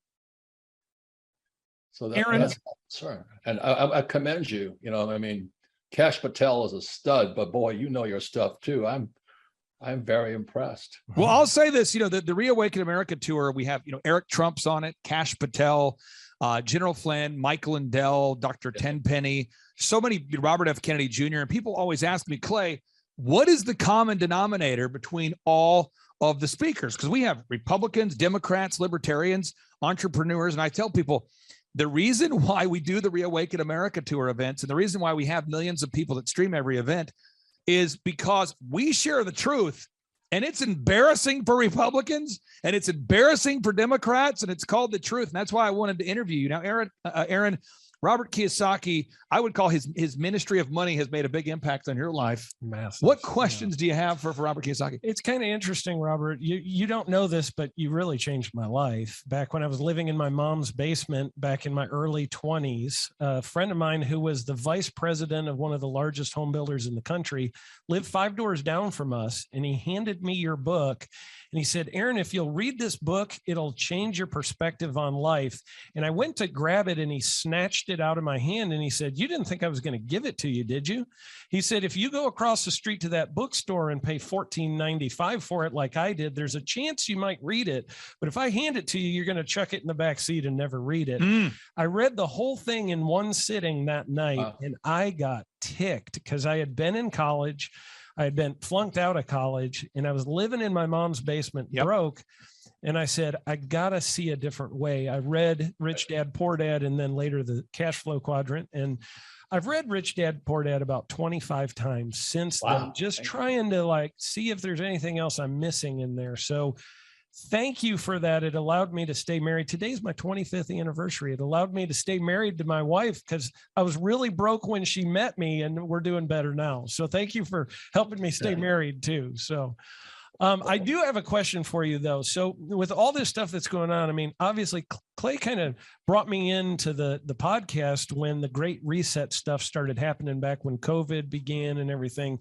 Because I'm a guy who's like, I want to go make money, do business. I don't want to be involved in all this other stuff. But I know that China has said years and years ago, decades ago, that they were going to take over America without ever firing a single shot. And I think most people don't recognize that World War III may have already started, and because there's not Chinese troops coming up on the shores of the Atlantic or Pacific in boats, they think there's no war going on. So do you see it as a hostile takeover of China trying to sort of, become the dominant force in the world and coming after us and subverting what America is trying to do? Is that what you're perceiving going on right now? Well, let's go back to BRICS: Brazil, Russia, India, China, South Africa. Yeah. Now, the way I started stumbling through all of this stuff was in 1965. I mean, I flunked out of high school twice because I can't write. Ironic, isn't it? Yeah. Right. It's not that I can't write. The teacher didn't like what I was saying. Yeah. So it's censorship in the classroom, as you know. But in 1965, I go to school in New York. I went to military school. I got nominations to Naval Academy, Merchant Marine Academy, and West Point. Because I'm not stupid. I just don't like school. And so I chose Kings Point in New York, where the highest paid graduates in the world. So I really did want to go to sea. I studied oil, and I drove tankers for Standard Oil when I graduated. But in 1965, my economics teacher had me read this book here. It's called The Communist Manifesto. It's only 50 pages. But when I read this book, every question you ask me is coming true today. And when I read this book, I realized my father, poor dad, was a communist. He believed in labor unions, abolition of private property. He hated the rich, and rich dad was a capitalist. So the C stands for capitalist here. Mm-hmm. And so that's where the battle began. And the question is this: the invasion came, according to this book here, came through the school system. So what Marx wrote, he says it would come in two phases: communism.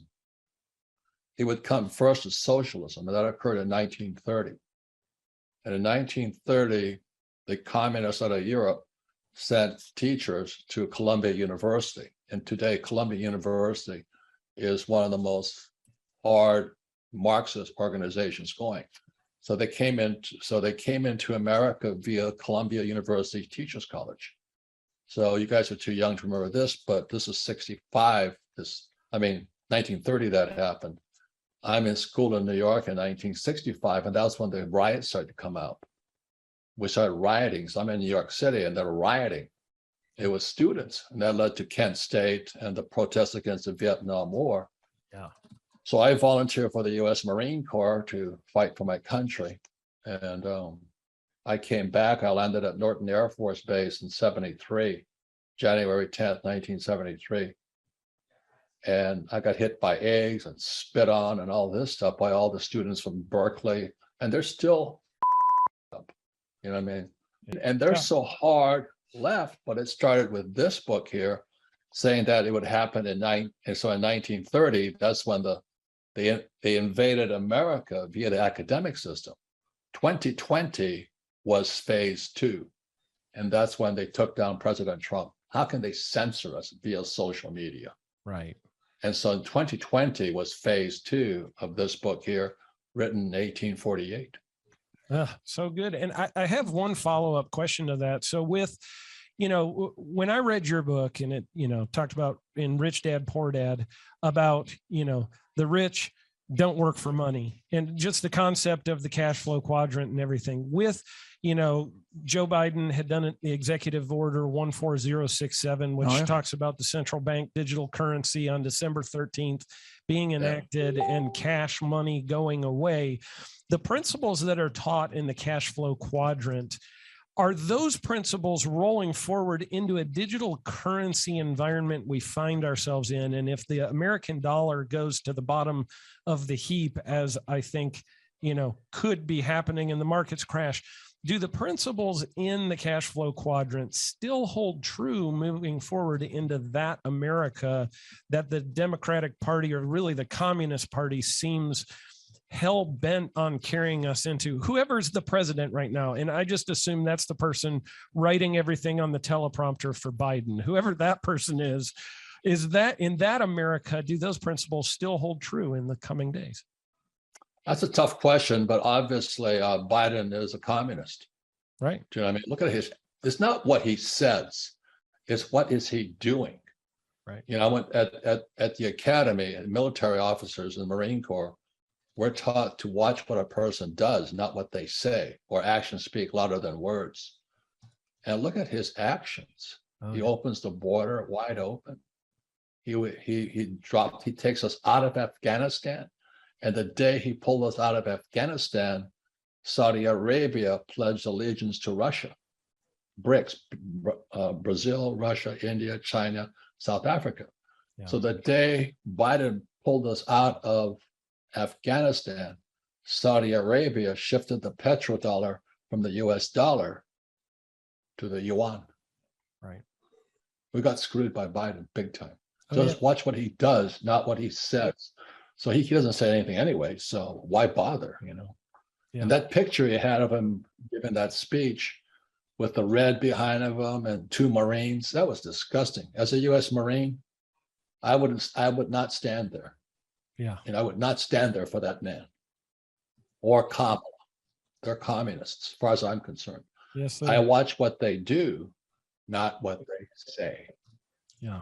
Now, I'm going to go into a rapid fire 90-mile-an-hour question bonanza here because you have lowered your standards one time to be on the show. So I'm excited about it. I got you on the show one time, so I got to go for it. Here we go. You wrote in one of your books, you said confidence comes from discipline and training. I wrote that down, put it in my journal. I thought, I'm going to do that. So every morning I like to wake up at 3 a.m. I go to bed at 9 p.m. I've been doing that for 21 years. That really helps me to understand that confidence comes from discipline and training. You don't just have confidence. You have to have discipline and training to earn that confidence. What would you say to any of the listeners out there that are maybe not structured, they're not organized, thus they don't have confidence, and they want to become more disciplined or more organized and get that confidence? What would you say to the listeners out there? Well, it's crucial. I mean, I've had my challenges with my discipline myself a lot. You know, I mean, I'm very open about it. I was court-martialed twice because I had disciplinary problems, and so I've had my challenges, which is the best thing because when you make a mistake, you have a chance to correct. So the U.S. Marine Corps did a lot of good for me because I'm a lieutenant, and my roommate and I were both lieutenants on this carrier in Vietnam, and he went on to become a lieutenant general. And today he's a congressman from Michigan, and I got kicked out as a lieutenant. But we're still the best of friends. But that's what the Marines say, Semper Fi. We're always the best of friends. We're loyal to each other, but we all go by different paths. So discipline and all that is good. But the most important discipline is this: if you break the law, own up to it. You know, I broke the law. I got caught flying women in my helicopter in Hawaii, drunk as a swine, having a good time. Whoa! So when they caught me, you know what I mean? I'm going, yeah, I did it. You know, and so now, were the women in the helicopter drunk, or were you drunk while flying a helicopter? Well, I was talking to this young woman. She says, "If you ever had a DUI?" I said, "No, I've had an FUI, flying under the influence." Like I said, I learned the hard way, and the biggest discipline is when you screw up, own it, tell the truth. Yeah. So I got hauled into a court martial. I sit down there, and it was a prosecutor named Captain Abrams, really sharp guy. And he says, "Do you swear to tell the truth, the whole truth, and nothing but the truth?" I said, "I do." And I told him everything. I told him everything I had been doing. They never caught me for anyway. You see that movie, A Few Good Men, with Jack Nicholson? Oh, yeah. Yeah. Yeah. That was what Nicholson was on trial for as Colonel Jessup was exactly the same as me. I falsified fuel records. So in A Few Good Men, Nicholson and those guys falsified the records. So I did the same thing. So here I am, you know, years earlier, on trial in Marine Corps Air Station, Kaneohe, Hawaii. And they caught me flying drunk I had women's underwear in my aircraft. I had beer cans everywhere. I found a dead deer because I was shooting deer out of my helicopter. And I just sat there and I told them the truth, the whole truth, and nothing but the truth. But this was my lesson. Okay. So I asked Captain Abrams, I said, how many years will I go to jail? He says, you're free. I went, what? He says, you will receive an honorable discharge. Thank you for telling the truth. Wow. And then I said, well, why are you doing this? Because we're not after you. We're after your colonel, just like Few Good Men. Wow. And so, this nothing worse than a reformed alcoholic. Well, for me, it's a reformed liar. So I would rather tell you guys the truth than pretend, because screwing up and correcting off of it is the best thing. That's how we learn. So, a baby learns to walk by falling down. Right. You learn to ride a bicycle by falling off. And you learn to be a human being by making mistakes. And so that's why academics doesn't work, because they punish you for making mistakes. Right. So that's why guys like Clinton, who says, I didn't have sex with that woman. Well, because he didn't define what sex was. You know what I mean? Right. Now, I got to ask you this, Robert. I when I built my first business, it was called djconnection.com. I don't own it anymore, but we used to do about 4,000 weddings and corporate events per year. And I remember reading in your book, you said that assets put money in your pocket and liabilities take money out of your pocket. And I started thinking, all this equipment that I have in the storage facility, if I don't book the shows and get the equipment working 7 days a week, every day of the week that my equipment is sitting in the storage facility, not generating income, that equipment is a liability. So I need to get my guys out there. I need to do events on Mondays and Tuesdays and Wednesdays and Thursdays, do some discounted events, and still do the weddings and events on Saturdays and Sundays and Fridays. The big events in the entertainment business are Friday and Saturday, but the rest of the week, I've got to get this equipment out there working for me. Where do most people get it wrong as it relates to their understanding of liabilities and assets? You've done so many workshops. I mean, you've done thousands of workshops. Where do people get it wrong? Well, that's one of the most important questions you've asked, because in keeping it super simple, right? It's the differences in the definition of words. You see, the question I always ask people, do you speak the language of money? And most people, what do you mean the language of money? I said, and then from, I think it's John 4:1, I'm not really religious, but, and the word became flesh. We become our words. So the difference between my poor dad and my rich dad was very simple. My poor dad called and he called liabilities assets. My poor dad always said, our house is an asset. And my rich dad said, your father may be a PhD, but he's calling liabilities assets. And that's where people go wrong. They call something that is not. So most people think they have assets, like their car, their college education, all that. They're all liabilities. And it always starts with the word. And the word became flesh and dwelt amongst us. So if you don't, the best news is words are free. You change your words, which is why I wrote Rich Dad, Poor Dad, assets versus liabilities. It changed your life because you started saying, well, maybe I'm calling liabilities assets. So most people say, well, I have an asset that's an SUV. That's a big liability. I own a house. That's an asset. No, it's a big liability because you got insurance, you got taxes, you got all that stuff on it. Both Aaron and I, Robert, both Aaron and I employ, many employees. That's what we do. And, Aaron, I'm sure you have an additional question about this, but I want to hammer into this real quick here. I see an employee, they have a degree from Oklahoma State University, or, they'll come to me often from University of Florida, some college. They show up, they've got $100,000 of debt. They've got a monthly student loan payment. They're driving in an SUV with a massive monthly payment.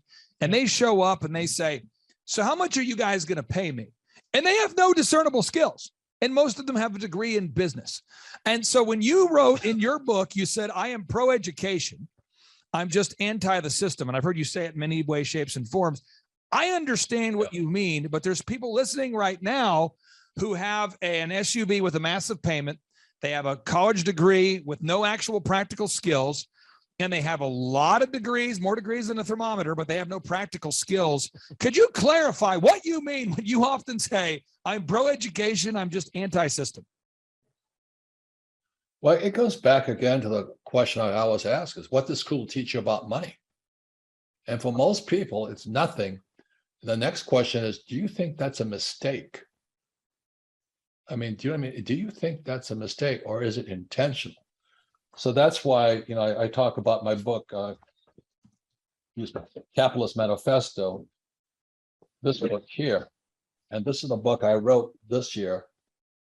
And it's in response to the Communist Manifesto.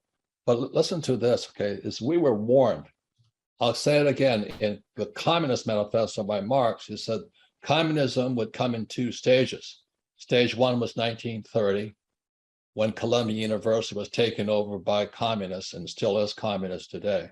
Dennis Prager, he calls Columbia one of the worst places you can go to. And then, so in this book here, Capitalist Manifesto, it says, we were warned. He says, this is from Nikita Khrushchev, 1959. He says, your children's children will live under communism. You Americans are so gullible.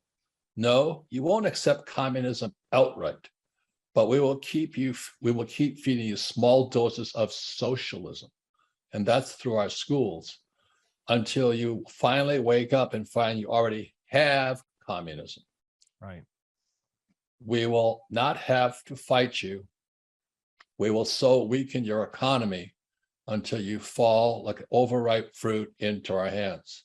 Nikita Khrushchev, 1959. This book is nothing but quotes from Stalin, from Marx, from all these guys.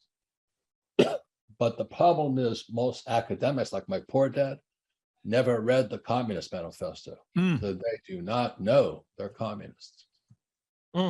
So good. Aaron. I had a question about, you had a quote where you said that, you really all you need for success, and I'm paraphrasing, but really all you need for success is simple math skills and some common sense. There we go. And so, when my wife and I actually taking that last quote you just used, my wife and I basically homeschooled our kids. And we did that so that they wouldn't get indoctrinated, because they're not public schools, they're government schools. And so we wanted to make sure they learned a love for learning so that they would continue to educate themselves after the fact, because we're very pro education. And so we've created children that are like that. But what happens is, people start studying certain things. And when you go down a certain path of study, you get more and more and more specialized, which makes it harder and harder to turn into a B or an I, in my opinion. So what are the things, you said common sense, which isn't that common, and simple math skills, you can be successful. What are the things that, you would spend time on studying and learning? Because obviously you're a lifelong learner as well. Where would you go to get the learning that you need to be successful, if you're our listeners out there? Well, that's a great question. Again, let's go back to book number 2, The Quadrant.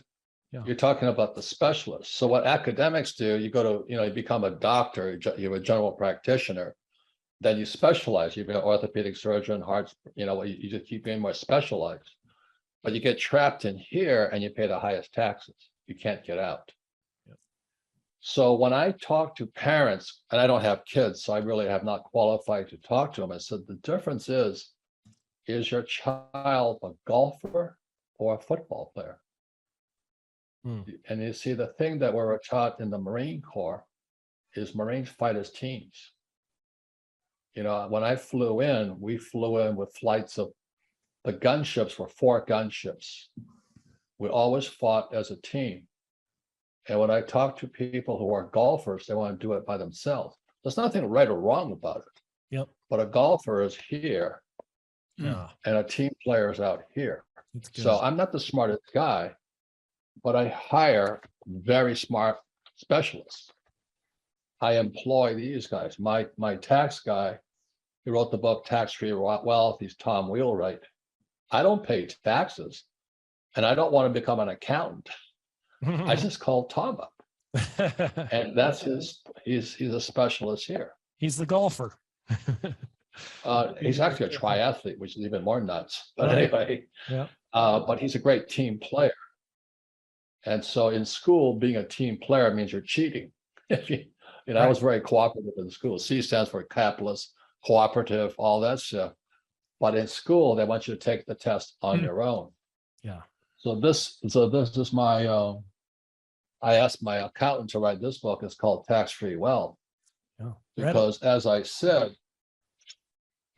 87,500 IRS agents are coming after this guy here. right. And then why are they going to pick on this guy? Because they can't afford to fight the government.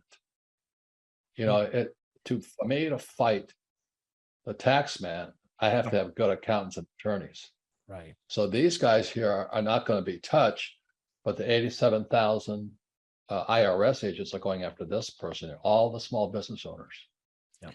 Robert, That's what's happening today.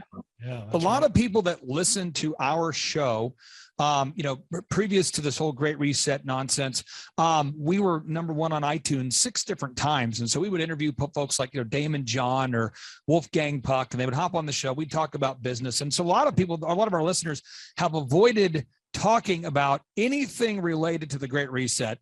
And recently, many of them have texted me, which caused me to reach out to you, because they texted me and they said, dude, Robert Kiyosaki just talked about the Great Reset on his show. And they said, dude, Robert Kiyosaki's talked about the Great Reset on like 10 of the past 40 shows. And so I'm going to cue up this little audio clip here. This is Klaus Schwab, who I didn't vote for. I don't believe anybody that we know voted for him, because he's not elected. He's the head of the World Economic Forum. And in 1971, the World Economic Forum was founded by Klaus Schwab per the recommendation of Henry Kissinger. And in 1971, America got off the gold standard per the recommendation of Henry Kissinger to Richard Nixon. A lot of weird stuff happened in 1971, but this is Klaus Schwab. Let me hit play here. With all the current issues on our agenda, we tend to forget that we are in the midst of the fourth industrial revolution, which accelerates global change in much more comprehensive and faster ways. So, Robert, many people don't know the Great Reset is even happening, yet it is impacting virtually every aspect of everyone's life. Could you explain the pressures, the factors that you see attacking the US dollar, just so that our listeners can understand from your perspective, what are the pressures that you see coming against the US dollar right now? Well, I think you all got to it pretty quickly. You said in 1971, Klaus Schwab popped up. But that was the same year Nixon took the dollar off the gold standard. And in 72, I was flying behind enemy lines in Vietnam looking for gold. And then I realized that the way they're going to get us in many different ways, they're going to get us through disease. And so I've had COVID, so I know it's real. I just don't know why they're censoring us about it. That's what I don't understand. And but I can't believe then they take they censor Donald Trump, and he's a very good friend of mine. He's a good man. We've written 2 books together, and he's a very, very good man. So again, it goes back to 1971 was Klaus Schwab. 1971 was Tricky Dick Nixon taking the dollar off the gold standard. And today we have the BRICS, Brazil, Russia, India, China, Saudi Arabia, South Africa. And that's what happened in 2020 was when we lost Afghanistan. Exactly at the same time, Saudi Arabia pledged allegiance to China and Russia. And that's oil. And the reason I can speak about oil with some degree of authority is I went to the Merchant Marine Academy in New York. My major was oil. So I don't own oil stocks. I don't own Exxon or BP. I own the oil wells. And I own the oil in the ground. And this is the difference. So when Biden took the XL pipeline off, canceled it, the rich got richer, because I was selling oil back then at $30 a barrel and immediately went to $130 a barrel. So I went to 130 a barrel. The rich got richer. I never made so much money, and most of it's tax-free. They don't tell you that because it's oil. But unfortunately, mom and pop, the middle class, got destroyed when oil went up. The poor will always be poor. You know, I mean, I hate to say this, but unless a poor person really wants to do something, they stay poor. But what happened when Biden took the Exxon pipeline and XL pipeline offline, shut it down, as you guys from Oklahoma know, because I own a lot of oil wells in Oklahoma, the middle class was toasted. He's screwed. Again, is what does the guy do, not what he says. Yeah. So when he took oil offline, meaning basically shut it down, the middle class went poor. So we have the rich getting richer, the poor remain poor, but today the middle class is getting poorer. And that's the great reset starting to come about. But again, it goes back to, as you guys talked about, in 71, Nixon took the dollar off the gold standard, but 71 was the rise of Klaus Schwab. Was that an accident? I don't think so. Yeah. Do you see a way back to the gold standard for our nation? We keep getting asked this question a lot, and there's a lot of people who have said, well, you know, if Trump gets elected for the third time in a row and gets into office this time, then, you know, maybe there's a way to get America back on the gold standard. And if not, what do you see as a way, you know, if Robert Kiyosaki was elected as the president of the United States in 2024, how do we fix this system? Because we're headed towards communism, and capitalism is really the system under which America receives a lot more blessing, it feels like. So what do you see as happening there? Well, the question, when people ask me the same question, will we go on the gold standard? I ask them, well, who doesn't want us on the gold standard? And that's what Trump was trying to drain the swamp. Yeah. Who doesn't want us on the gold standard? One of them is the Fed. Right. Number two are the banks like Wells Fargo, all those characters, Bank of America, and third, Wall Street. You see, who doesn't want us on the gold standard? Yeah, it's some powerful people. And so when I talk to people, I said, well, don't wait for the government to take care of you because they're already screwing us. Do you know what I mean? So if the government's always screwing us, why don't you go on your own gold standard? That's good. So that's why I tell the story of flying behind enemy lines in Vietnam to look for gold. And that's why I think I showed you this here. This is my first New York Stock Exchange. This little piece of gold here is 671 ounces per ton. It is the richest gold mine in America. It's 140 years old. It's called the Trixie Mine. I'm not trying to promote it because you got to do your own due diligence on it. It's ODV, call sign. But I'm on my own gold standard. I don't want the government to dictate that for me because they don't want me on the gold. Let's talk about your gold mine for a second and just gold in general. Okay. And I'm not making this a shameless pitch for your company because I frankly haven't researched it enough to be able to speak positively or not positively about it. All I can say is that I've looked into your career and I've benefited greatly from what you've taught me. But years ago, Robert, I met with a gentleman who owned a bank. He owns a bank. And I sat down with him and I said, I'm doing well. I'm 25, 26 years old. I'm making good money now with my entertainment company. What should I do with my money? And this is the owner of a bank. He said, step one, do not put your money in a bank. And I'm going, what? You own a bank? He said, I only own a bank because it allows me to borrow money borrow money from the Federal Reserve. And he said, Clay, the Federal Reserve is not federal. There is no reserve. So I can borrow money from the Federal Reserve that they don't have. And I can lend it to people like you at a profit. But he said, you need to take a quarter of your cash and buy gold and silver, a quarter of your cash and buy land or property from emotional people that need to sell it. He says, look for people getting a divorce. When you see the clothes burning in the lawn and someone's yelling at their husband, get out of here. That's when you make an offer. He said, so buy real estate from emotional people with a quarter of your cash, buy gold and silver, and then take your other half, keep it cash on hand for your next business plan. And I thought, oh, wow. So I read The Creature from Jekyll Island. I started researching the Federal Reserve and I started going, oh, wow. So I have just been buying gold and silver consistently since that time. And I've seen the value of what I've purchased has tripled. And I've been buying real estate from emotional people who need to sell it. What would you tell people out there? What should people be doing with, let's say they have $500,000 of cash in the bank account? What sort of things or what mindset should people have with managing their cash? Well, first of all, I don't give financial advice because I'm not registered to do that, and you should listen to me anyway. But I just tell you what I do.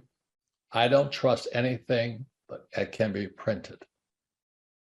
So if you can print it, I don't want it. So that's why I say I own oil in the ground.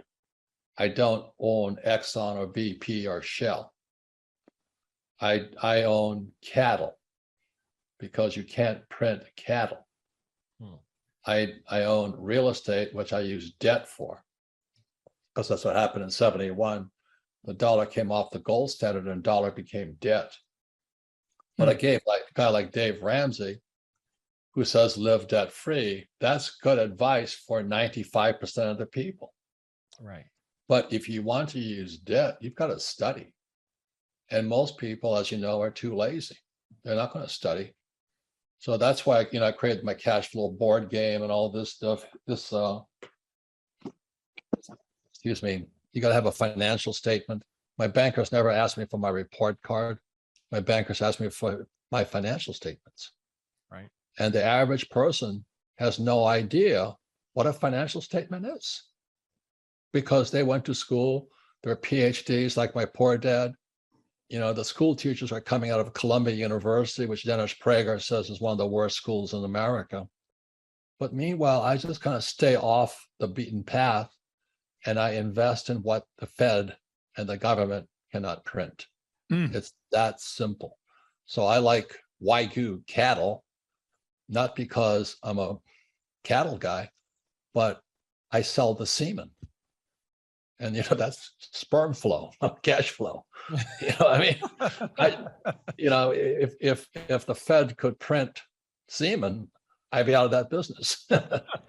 So I only invest what they cannot print. And that's my personal strategy. Everybody should find their own strategy. I also use debt. So let's say I have an apartment house and I buy it for, let's say, 20 million. I fix it, it goes to 40 million. Most people would flip it, I got 20 and went to 40 million. Well, if you flip it, you have a tax. It's called capital gains. So what I do is I borrow out the equity. So it's like a refi. So I get a $40 million property, went from 20 to 40. And let's say I borrow 10 million out. All that debt is tax-free. Right. And the property pays for the debt, not me.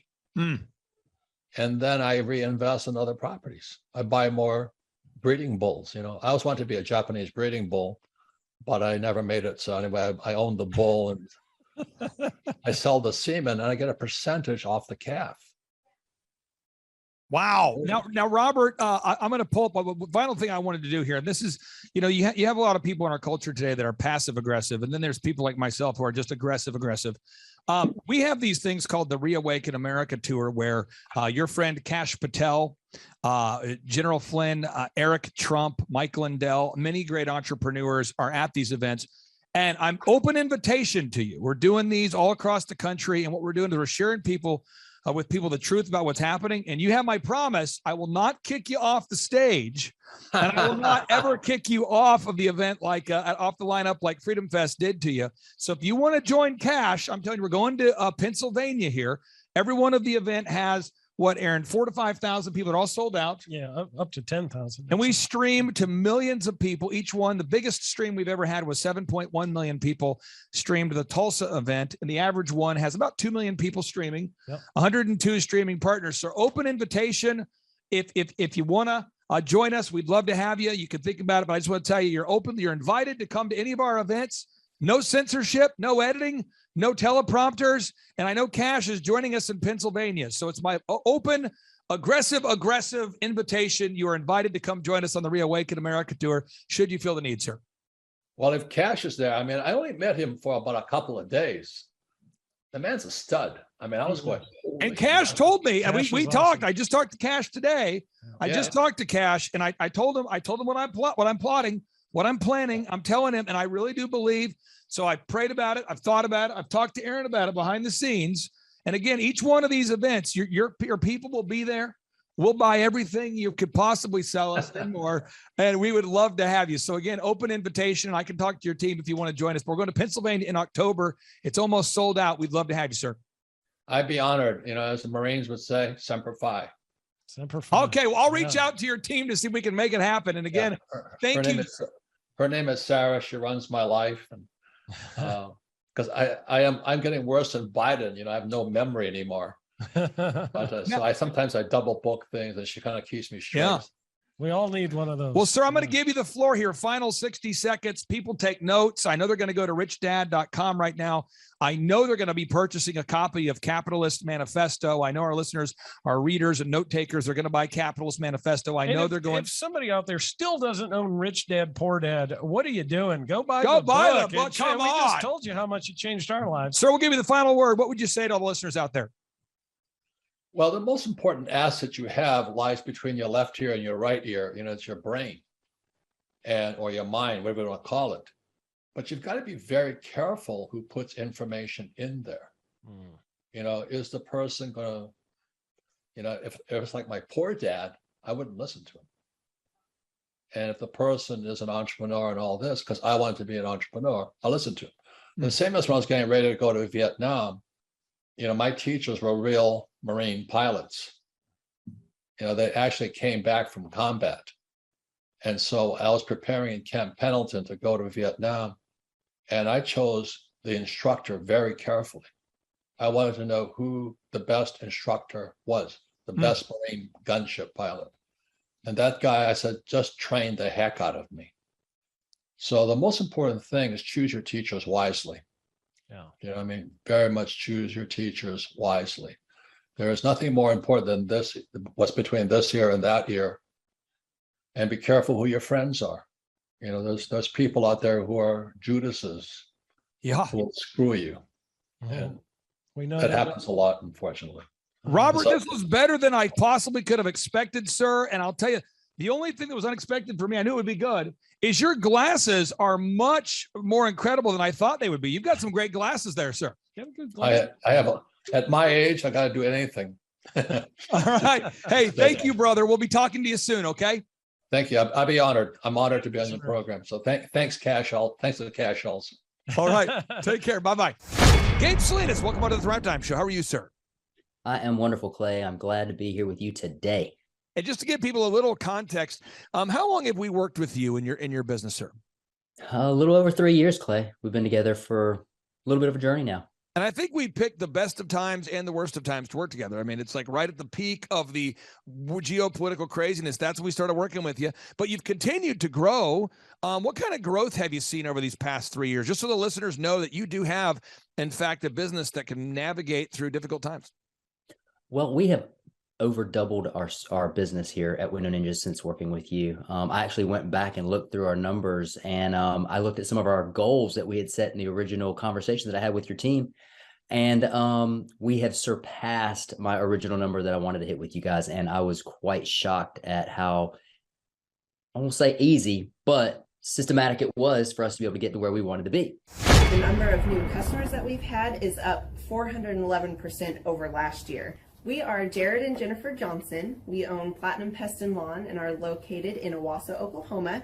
And we have been working with Thrive for business coaching for almost a year now. Yeah. So what we want to do is we want to share some wins with you guys that we've had by working with Thrive.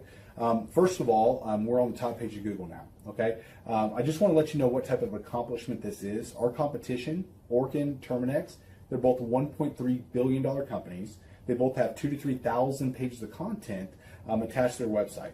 So to basically go from virtually non-existent on Google to up on the top page is really saying something. But that's come by being diligent to the systems that Thrive has, by being consistent and diligent on doing podcasts and staying on top of those podcasts to really help with getting up on with their listing and ranking there with Google. And also we've been trying to get Google reviews, asking our customers for reviews. And now we're the highest rated and most reviewed pest and lawn company in the Tulsa area. And that's really helped with our conversion rate. And the number of new customers that we've had is up 411% over last year. Wait, say that again. How much are we up? 411%. Okay, so 411% we're up with our new customers. Amazing. Right. So not only do we have more customers calling in, we're able to close those deals at a much higher rate than we were before. Right now, our closing rate is about 85%, and that's largely due to, first of all, like our Google reviews that we've gotten people really see that our customers are happy, but also we have a script that we follow. And so when customers call in, they get all the information that they need. That script has been refined time and time again. It wasn't a one and done deal. It was a system that we followed with Thrive in the refining process, and that has obviously the 411% shows that system works. Yeah, so here's a big one for you. So last week alone, our booking percentage was 91%. We actually booked more deals, more new customers last year than we did the first 5 months, or I'm sorry, we booked more deals last week than we did the first 5 months of last year from before we worked with Thrive. So again, we booked more deals last week than the first 5 months of last year. And it's incredible. But the reason why we have that success is by implementing the systems that Thrive has taught us and helped us out with. So. Some of those systems that we've implemented are group interviews. That way we've really been able to come up with a really great team. We've created and implemented checklists. That way everything gets done and it gets done right. It creates accountability. We're able to make sure that everything gets done properly, both out in the field and also in our office. And also doing the podcast, like Jared had mentioned, that has really, really contributed to our success. But that, like I said, the diligence and consistency in doing those and that system has really, really been a big blessing in our lives. And also, it's really shown that we've gotten the success from following those systems. Yeah. So before working with Thrive, we were basically stuck. Really no new growth with our business. And we were in a rut and we didn't know. The last 3 years, our customer base had pretty much stayed the same. We weren't shrinking, but we weren't really growing either. Yeah, and so we didn't really know where to go, what to do, how to get out of this rut that we're in. But Thrive helped us with that. They implemented those systems. That they taught us those systems. They taught us the knowledge that we needed in order to succeed. Now it's been a grind. Absolutely, it's been a grind this last year. But we're getting those fruits from that hard work and the diligent effort that we're able to put into it. So again, we were in a rut. Thrive helped us get out of that rut. And if you're thinking about working with Thrive, quit thinking about it and just do it. Do the action, and you'll get the results. It will take hard work and discipline, but that's what it's going to take in order to really succeed. So we just want to give a big shout out to Thrive, a big thank you out there to Thrive. We wouldn't be where we're at now without their help. Hi, I'm Dr. Mark Moore. I'm a pediatric dentist. Through our new digital marketing plan, we have seen a marked increase in the number of new patients that we're seeing every month, year over year. 1 month, for example, we went from 110 new patients the previous year to over 180 new patients in the same month. And overall, our average is running about 40 to 42% increase month over month, year over year. The group of people required to implement our new digital marketing plan is immense, starting with a business coach, videographers, photographers, web designers. Back when I graduated dental school in 1985, nobody advertised. The only marketing that was ethically allowed in everybody's eyes was mouth-to-mouth marketing. By choosing to use the services, you're choosing to use a proven turnkey marketing and coaching system that will grow your practice and get you the results that you're looking for. I went to the University of Oklahoma College of Dentistry, graduated in 1983, and then I did my pediatric dental residency at Baylor College of Dentistry from 1983 to 1985. Now, the BRICS nations, again, to repeat for everybody who's hearing this for the first time, you might hear about the BRICS nations. That's Brazil, Russia, India, China, Africa. Those comprise roughly 41% of the Earth's population, and they are teaming up together to unseat the US dollar as the world's reserve currency. And now you have Egypt, Saudi Arabia, Mexico, Nigeria, Venezuela, Algeria, Turkey, and Argentina all teaming up to unseat the US dollar as the world's US. You're on it, man. You're on it. You're on it. Everybody, listen to this guy. He knows what he's talking about. Hi, I'm Ryan Wimpy. And I'm Rachel Wimpy, and the name of our business is Tip Top Canine. Our business is a dog training business. We help people with behavioral issues and teach their dog how to listen. When I was learning to become a dog trainer, we didn't learn anything about internet marketing or advertising or anything at all. Just dog training. And that's what's so great about working with Clay and his team, because they do it all for us. So that we can focus on our passion, and that's training dogs. Clay and his team here, they're so enthusiastic. Their energy is off the charts. Never a dull moment here at Thrive. We've been working with Clay and his team for the last 5 months, 2 of which have been our biggest months ever. 1, our biggest gross by 35%. Clay's helped us make anything from brochures to stickers, new business cards, new logos, scripts for phones, script for email, script for text message, scripting for everything. How I would describe the weekly meetings with Clay and his team are awesome. They're so effective. It's worth every minute. Things get done. We'll ask for things like different flyers, and they're done before our hour is up. So it's just awesome, extremely effective. If you don't use Clay and his team, you're probably going to be pulling your hair out, or you're going to spend half of your time trying to figure out the online marketing game and producing your own flyers and marketing materials, print materials, all the stuff like that. You're really losing a lot as far as lost productivity and lost time, not having a professional do it. It has a real sense of urgency and that actually knows what they're doing when you already have something that's your core focus that you already know how to do. You would also be missing out with all the time and financial freedom that you would have working with Clay and his team. We would recommend Clay and his team to other business owners because they need to be working on their business, not just trying to figure out the online game, which is complex and changing daily. So no one has a marketing team too. Most people don't. They can't afford one, and their local web guy or a local person that they know probably can't do everything that a whole team and a whole floor of people can do in hours and not just weeks or months.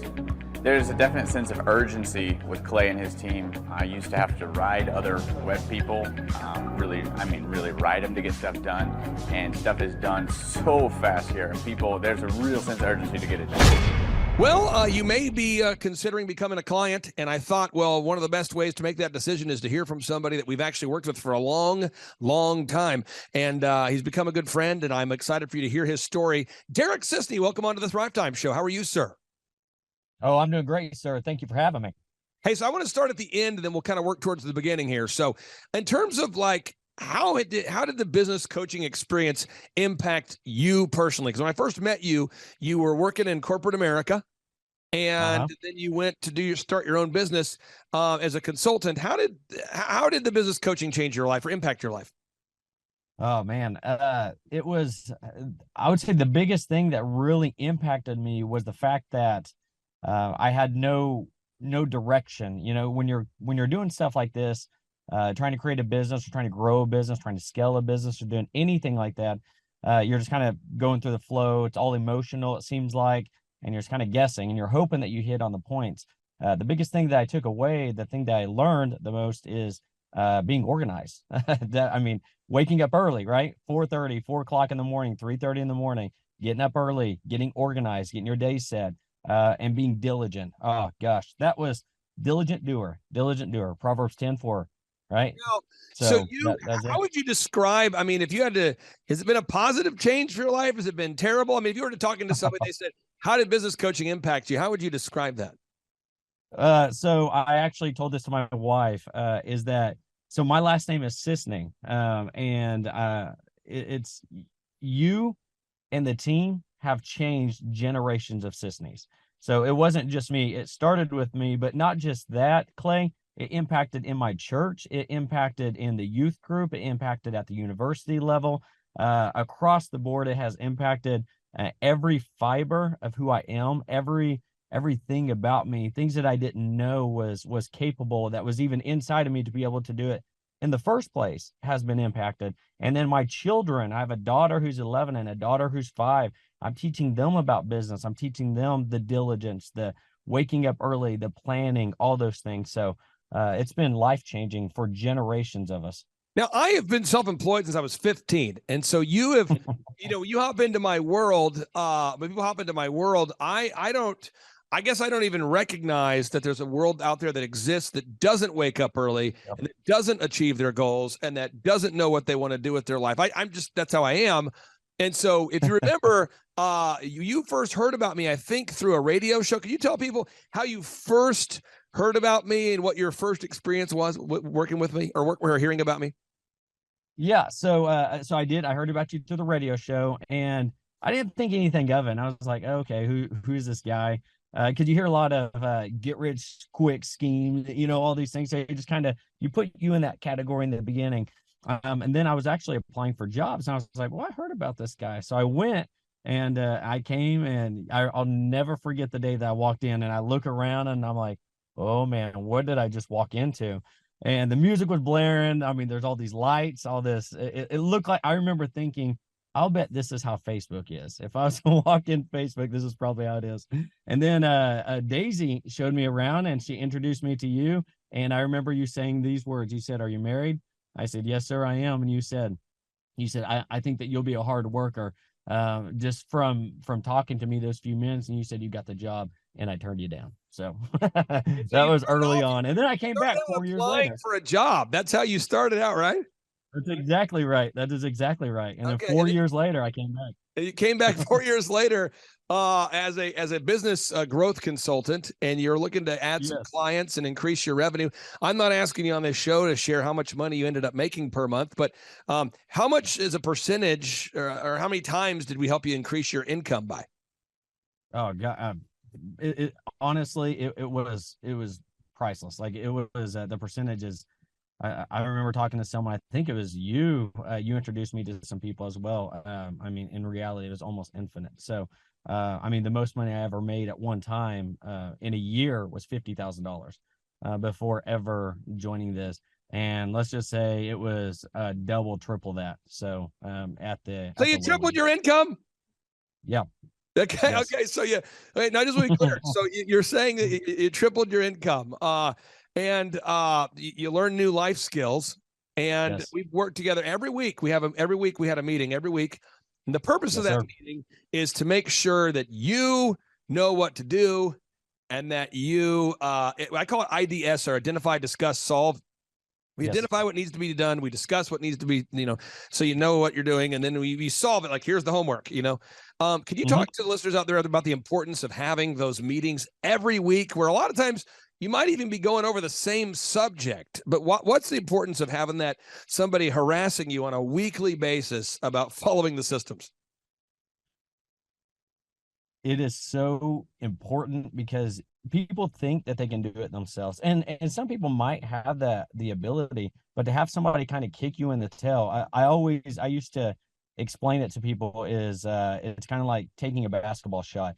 I'm not the best basketball player by any stretch of the imagination, but having somebody who understands the game beside me and watching me take those shots and say, hey, if you just tweak that just a little bit, you could probably make that better, or you can make that shot more, or if you do more shots, right? If you take it from an NBA perspective, right? They'll shoot the same shot over and over and over again. They'll shoot that same shot from that same spot 1,000 times, but that's what makes them so great. And it's the same thing with business, doing the same thing over and over and over again. It sounds repetitive, and it sounds like it's insanity, right? But in reality, it's those small, diligent things that happen for us to grow a business or grow ourselves or anything like that. Now, you've been able to shadow multiple times. You actually, were in the office quite a bit. How would you describe the impact that shadowing me made on you when you see that I'm actually working within a highly scheduled environment with an actual to-do list? How did that impact you?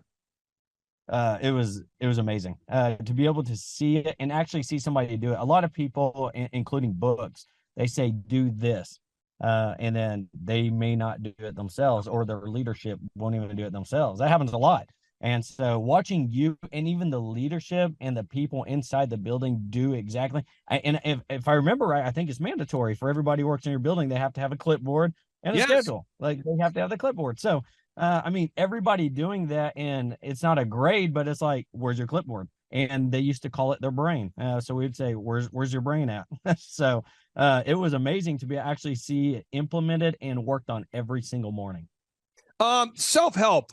You labeled me as self-help there for a minute, and I worry about that because I've met a lot of self-help authors. I've met a lot of them. I won't mention their names on today's show, but people I've met in backstage, at the events. I'm a speaker, they're a speaker, and they're like, hey, how do you, do you actually help your clients grow? And I go, well, yeah. I mean, all my clients, they pay $1,700 a month. It's month to month, and they grow. And they're like, yeah, but I mean, really, what's the catch? I go, what do you mean? What's the catch? And these self-help guys, they go, well, I have a program I ultimately signed them up for so they can become a certified coach underneath my program. And that's how they make their money. And they sign up people to long contracts. And that's kind of their game, is to, keep talking people into the next thing. You've been to our workshops, and I don't do that at our workshops. How would you describe the workshops themselves? The workshops are eye-opening, and it's almost, you could go to a workshop and learn everything that you needed to learn. The problem that I see a lot of people have is they're like, okay, this is great knowledge, but they don't understand how to apply the knowledge. And that's where Clay Clark's wisdom comes in. No, you're not self-help, but you're like, I've already been there. I've done it. If we're looking at it from a biblical perspective, right? It's getting the knowledge, the understanding, and the wisdom to be able to apply it. Well, you can get all the knowledge and you could sort of understand how it works, but those business shops, workshops actually help to be able to acquire those. But then that next step, if you want to take that next step, it is that implementation, and that's what your team is able to provide. Now, kind of going line by line, marketing, we'll help you with your marketing, your website, your print pieces, all those items.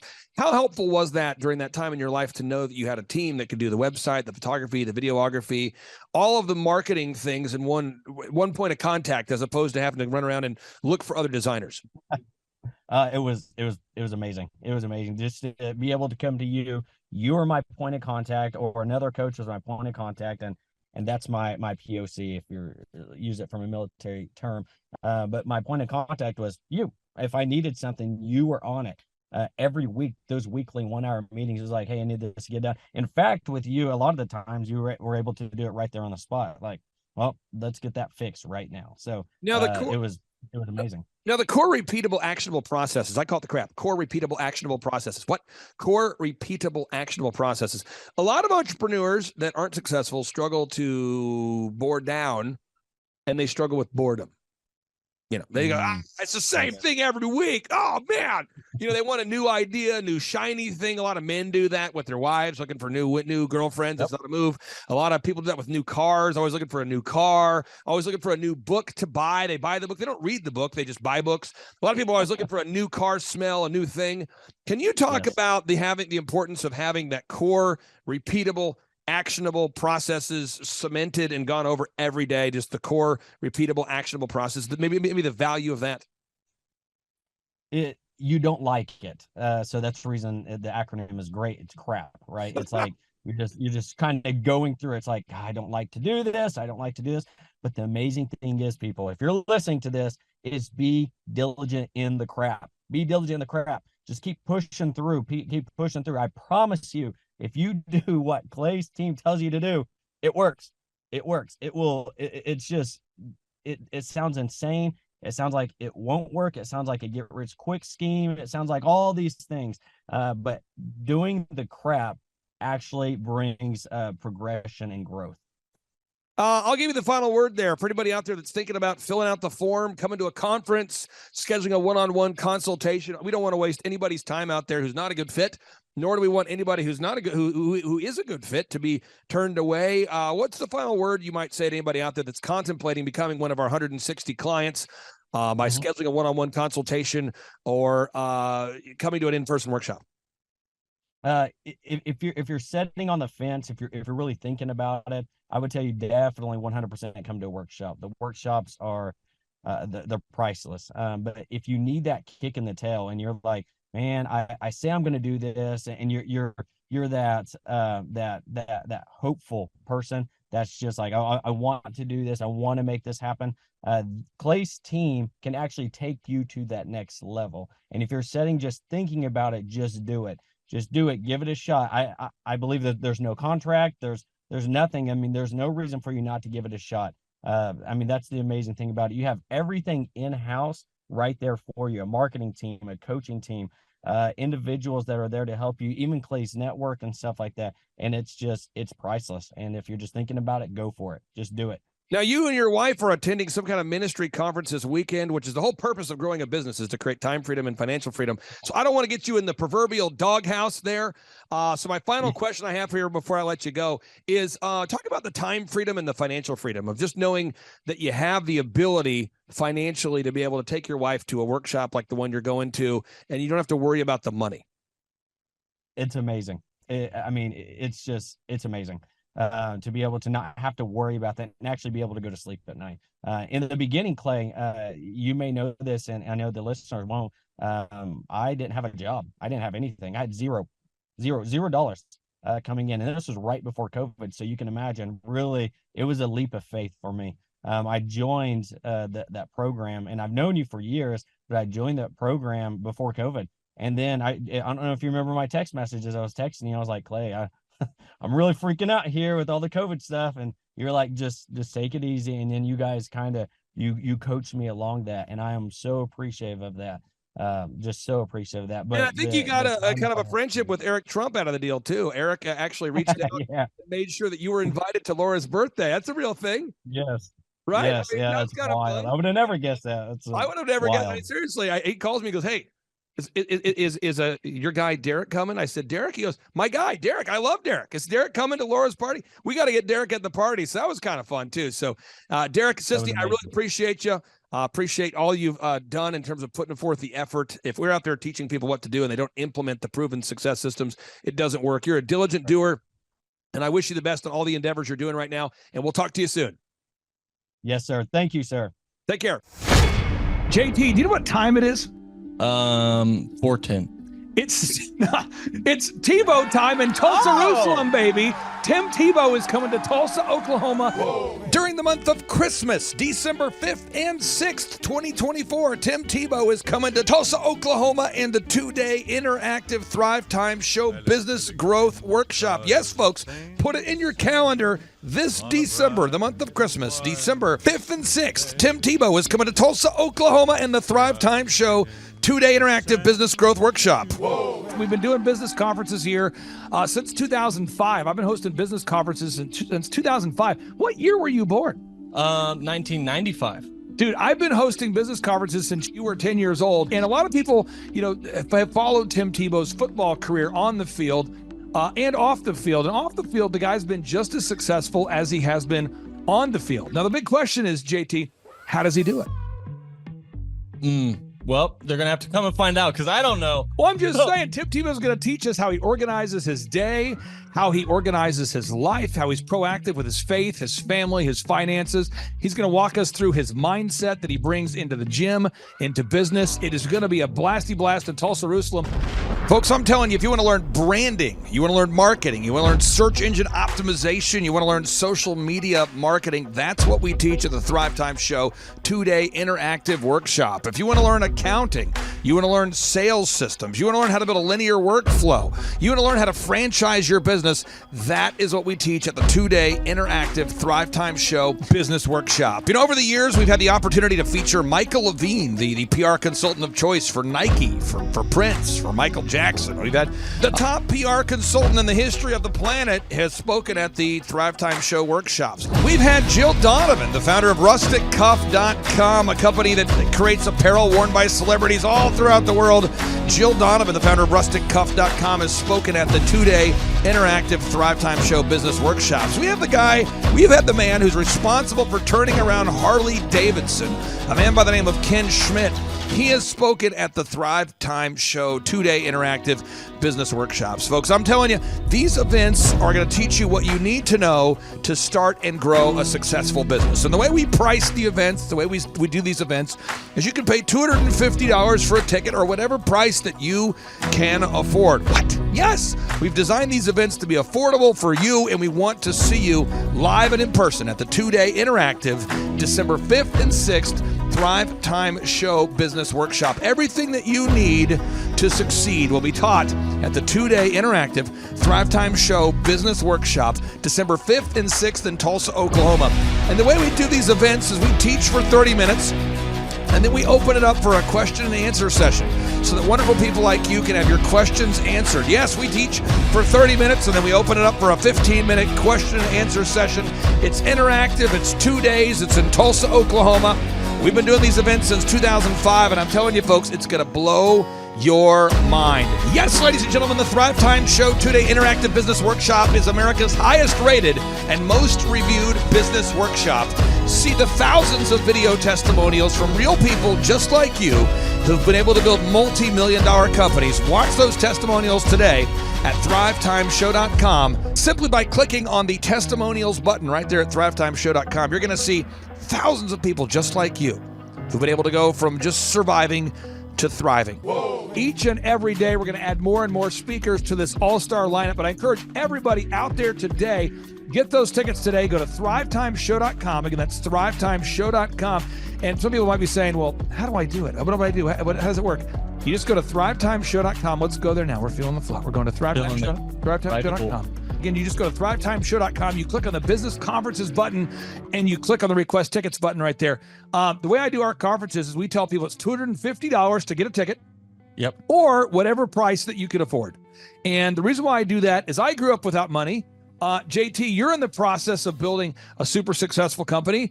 Did you start out with $1 million in the bank account?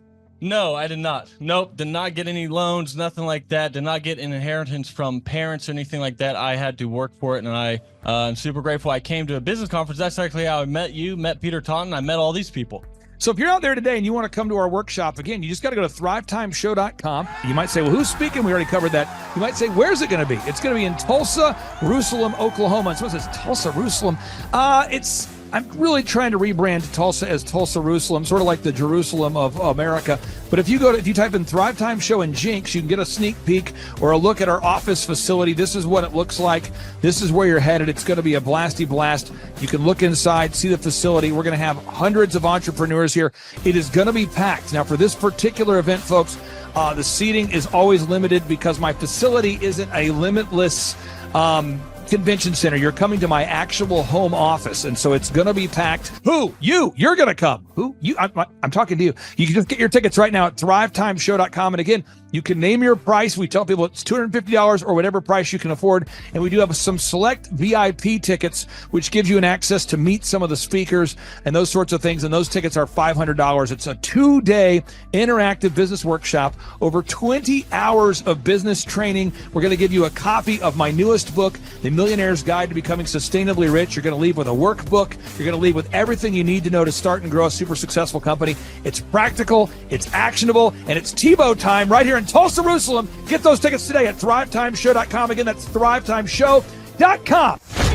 Hello, I'm Michael Levine, and I'm talking to you right now from the center of Hollywood, California, where I have represented over the last 35 years 58 Academy Award winners, 34 Grammy Award winners, 43 New York Times bestsellers. I've represented a lot of major stars, and I've worked with a lot of major companies. And I think I've learned a few things about what makes them work and what makes them not work. Now, why would a man living in Hollywood, California, in the beautiful sunny weather of LA, come to Tulsa? Because last year I did it, and it was damn exciting. Clay Clark has put together an exceptional presentation, really life-changing, and I'm looking forward to seeing you then. I'm Michael Levine. I'll see you in Tulsa. Thrivetime Show 2-day interactive business workshops are the world's highest rated and most reviewed business workshops because we teach you what you need to know to grow. You can learn the proven 13-point business systems that Dr. Zellner and I have used over and over to start and grow successful companies. I mean, we get into the specific steps on what you need to do to optimize your website. We're going to teach you how to fix your conversion rate. We're going to teach you how to do a social media marketing campaign that works. How do you raise capital? How do you get a small business loan? We teach you everything you need to know here during a 2-day, 15-hour workshop. It's all here for you. You work every day in your business, but for 2 days you can escape and work on your business and build these proven systems so now you can have a successful company that will produce both the time freedom and the financial freedom that you deserve. You're going to leave energized, motivated, but you're also going to leave empowered. The reason why I've built these workshops is because as an entrepreneur, I always wish that I had this. And because there wasn't anything like this, I would go to these motivational seminars, no money down, real estate, Ponzi scheme, get motivated seminars, and they would never teach me anything. It was like you went there and you paid for the big chocolate Easter bunny, but inside of it, it was a hollow nothingness. And I wanted the knowledge, and they're like, oh, but we'll teach you the knowledge after our next workshop. And the great thing is we have nothing to upsell. At every workshop, we teach you what you need to know. There's no one in the back of the room trying to sell you some next big get-rich-quick, walk-on-hot coals product. It's literally, we teach you the brass tacks, the specific stuff that you need to know to learn how to start and grow a business. And I encourage you to not believe what I'm saying, and I want you to Google the Z66 auto auction. I want you to Google elephant in the room. Look at Robert Zellner and Associates. Look them up and say, are they successful because they're geniuses, or are they successful because they have a proven system? When you do that research, you will discover that the same systems that we use in our own business can be used in your business. Come to Tulsa, book a ticket, and I guarantee you it's going to be the best business workshop ever, and we'll even give you your money back if you don't love it. We've built this facility for you, and we're excited to see you. And now you may be thinking, what does it actually cost to attend an in-person 2-day interactive Thrivetime Show business workshop? Well, good news. The tickets are $250 or whatever price that you can afford. What? Yes, they're $250 or whatever price you can afford. I grew up without money, and I know what it's like to live without money. So if you're out there today and you want to attend our in-person 2-day interactive business workshop, all you got to do is go to thrivetimeshow.com to request those tickets. And if you can't afford $250, we have scholarship pricing available to make it affordable for you. I learned at the Academy, Kings Point in New York, acta non verba. Watch what a person does, not what they say. Whoa. Good morning, good morning, good morning. Robert Kiyosaki, the Rich Dad Radio Show. Today I'm broadcasting from Phoenix, Arizona, not Scottsdale, Arizona. They're close, but they're completely different worlds. And we have a special guest today. Definition of intelligence is if you agree with me, you're intelligent. And so this gentleman is very intelligent. I've done his show before also, but very seldom do you find somebody who lines up on all counts. And it's a Mr. Clay Clark. He's a friend of a good friend, Eric Trump. But we're also talking about money, bricks, and how screwed up the world can get in a few and a half hour. So Clay Clark is a very intelligent man, and there's so many ways we could take this thing. But I thought, since you and Eric are close, Trump, what were you saying about what Trump can't, what Donald, who's my age, and I can say or cannot say? First of all, I have to honor you, sir. I want to show you what I did to one of your books here. There's a guy by the name of Jeremy Thorne, who was my boss at the time. I was 19 years old, working at Faith Highway. I had a job at Applebee's, Target, and DirecTV. And he said, have you read this book, Rich Dad, Poor Dad? And I said, no. And my father, may he rest in peace, he didn't know these financial principles. So I started reading all of your books and really devouring your books. And I went from being an employee to self-employed, to the business owner, to the investor. And I owe a lot of that to you. And I just wanted to take a moment to tell you, thank you so much for allowing me to achieve success. And then I'll tell you all about Eric Trump. But I just want to tell you, thank you, sir, for changing my life. But not only that, Clay, thank you, but you become an influencer. More than anything else, you've evolved into an influencer where your word has more and more power. So that's why I congratulate you on becoming. Because as you know, there's a lot of fake influencers out there too, or bad influencers. Yeah. So anyway, I'm glad you and I agree so much, and thanks for reading my books. Yeah. That's the greatest thrill for me today. Not a thrill, but recognition is when people, young men especially, come up and say, I read your book, changed my life. I'm doing this, I'm doing this, I'm doing this. I learned at the Academy, Kings Point in New York, acta non verba. Watch what a person does, not what they say. Whoa.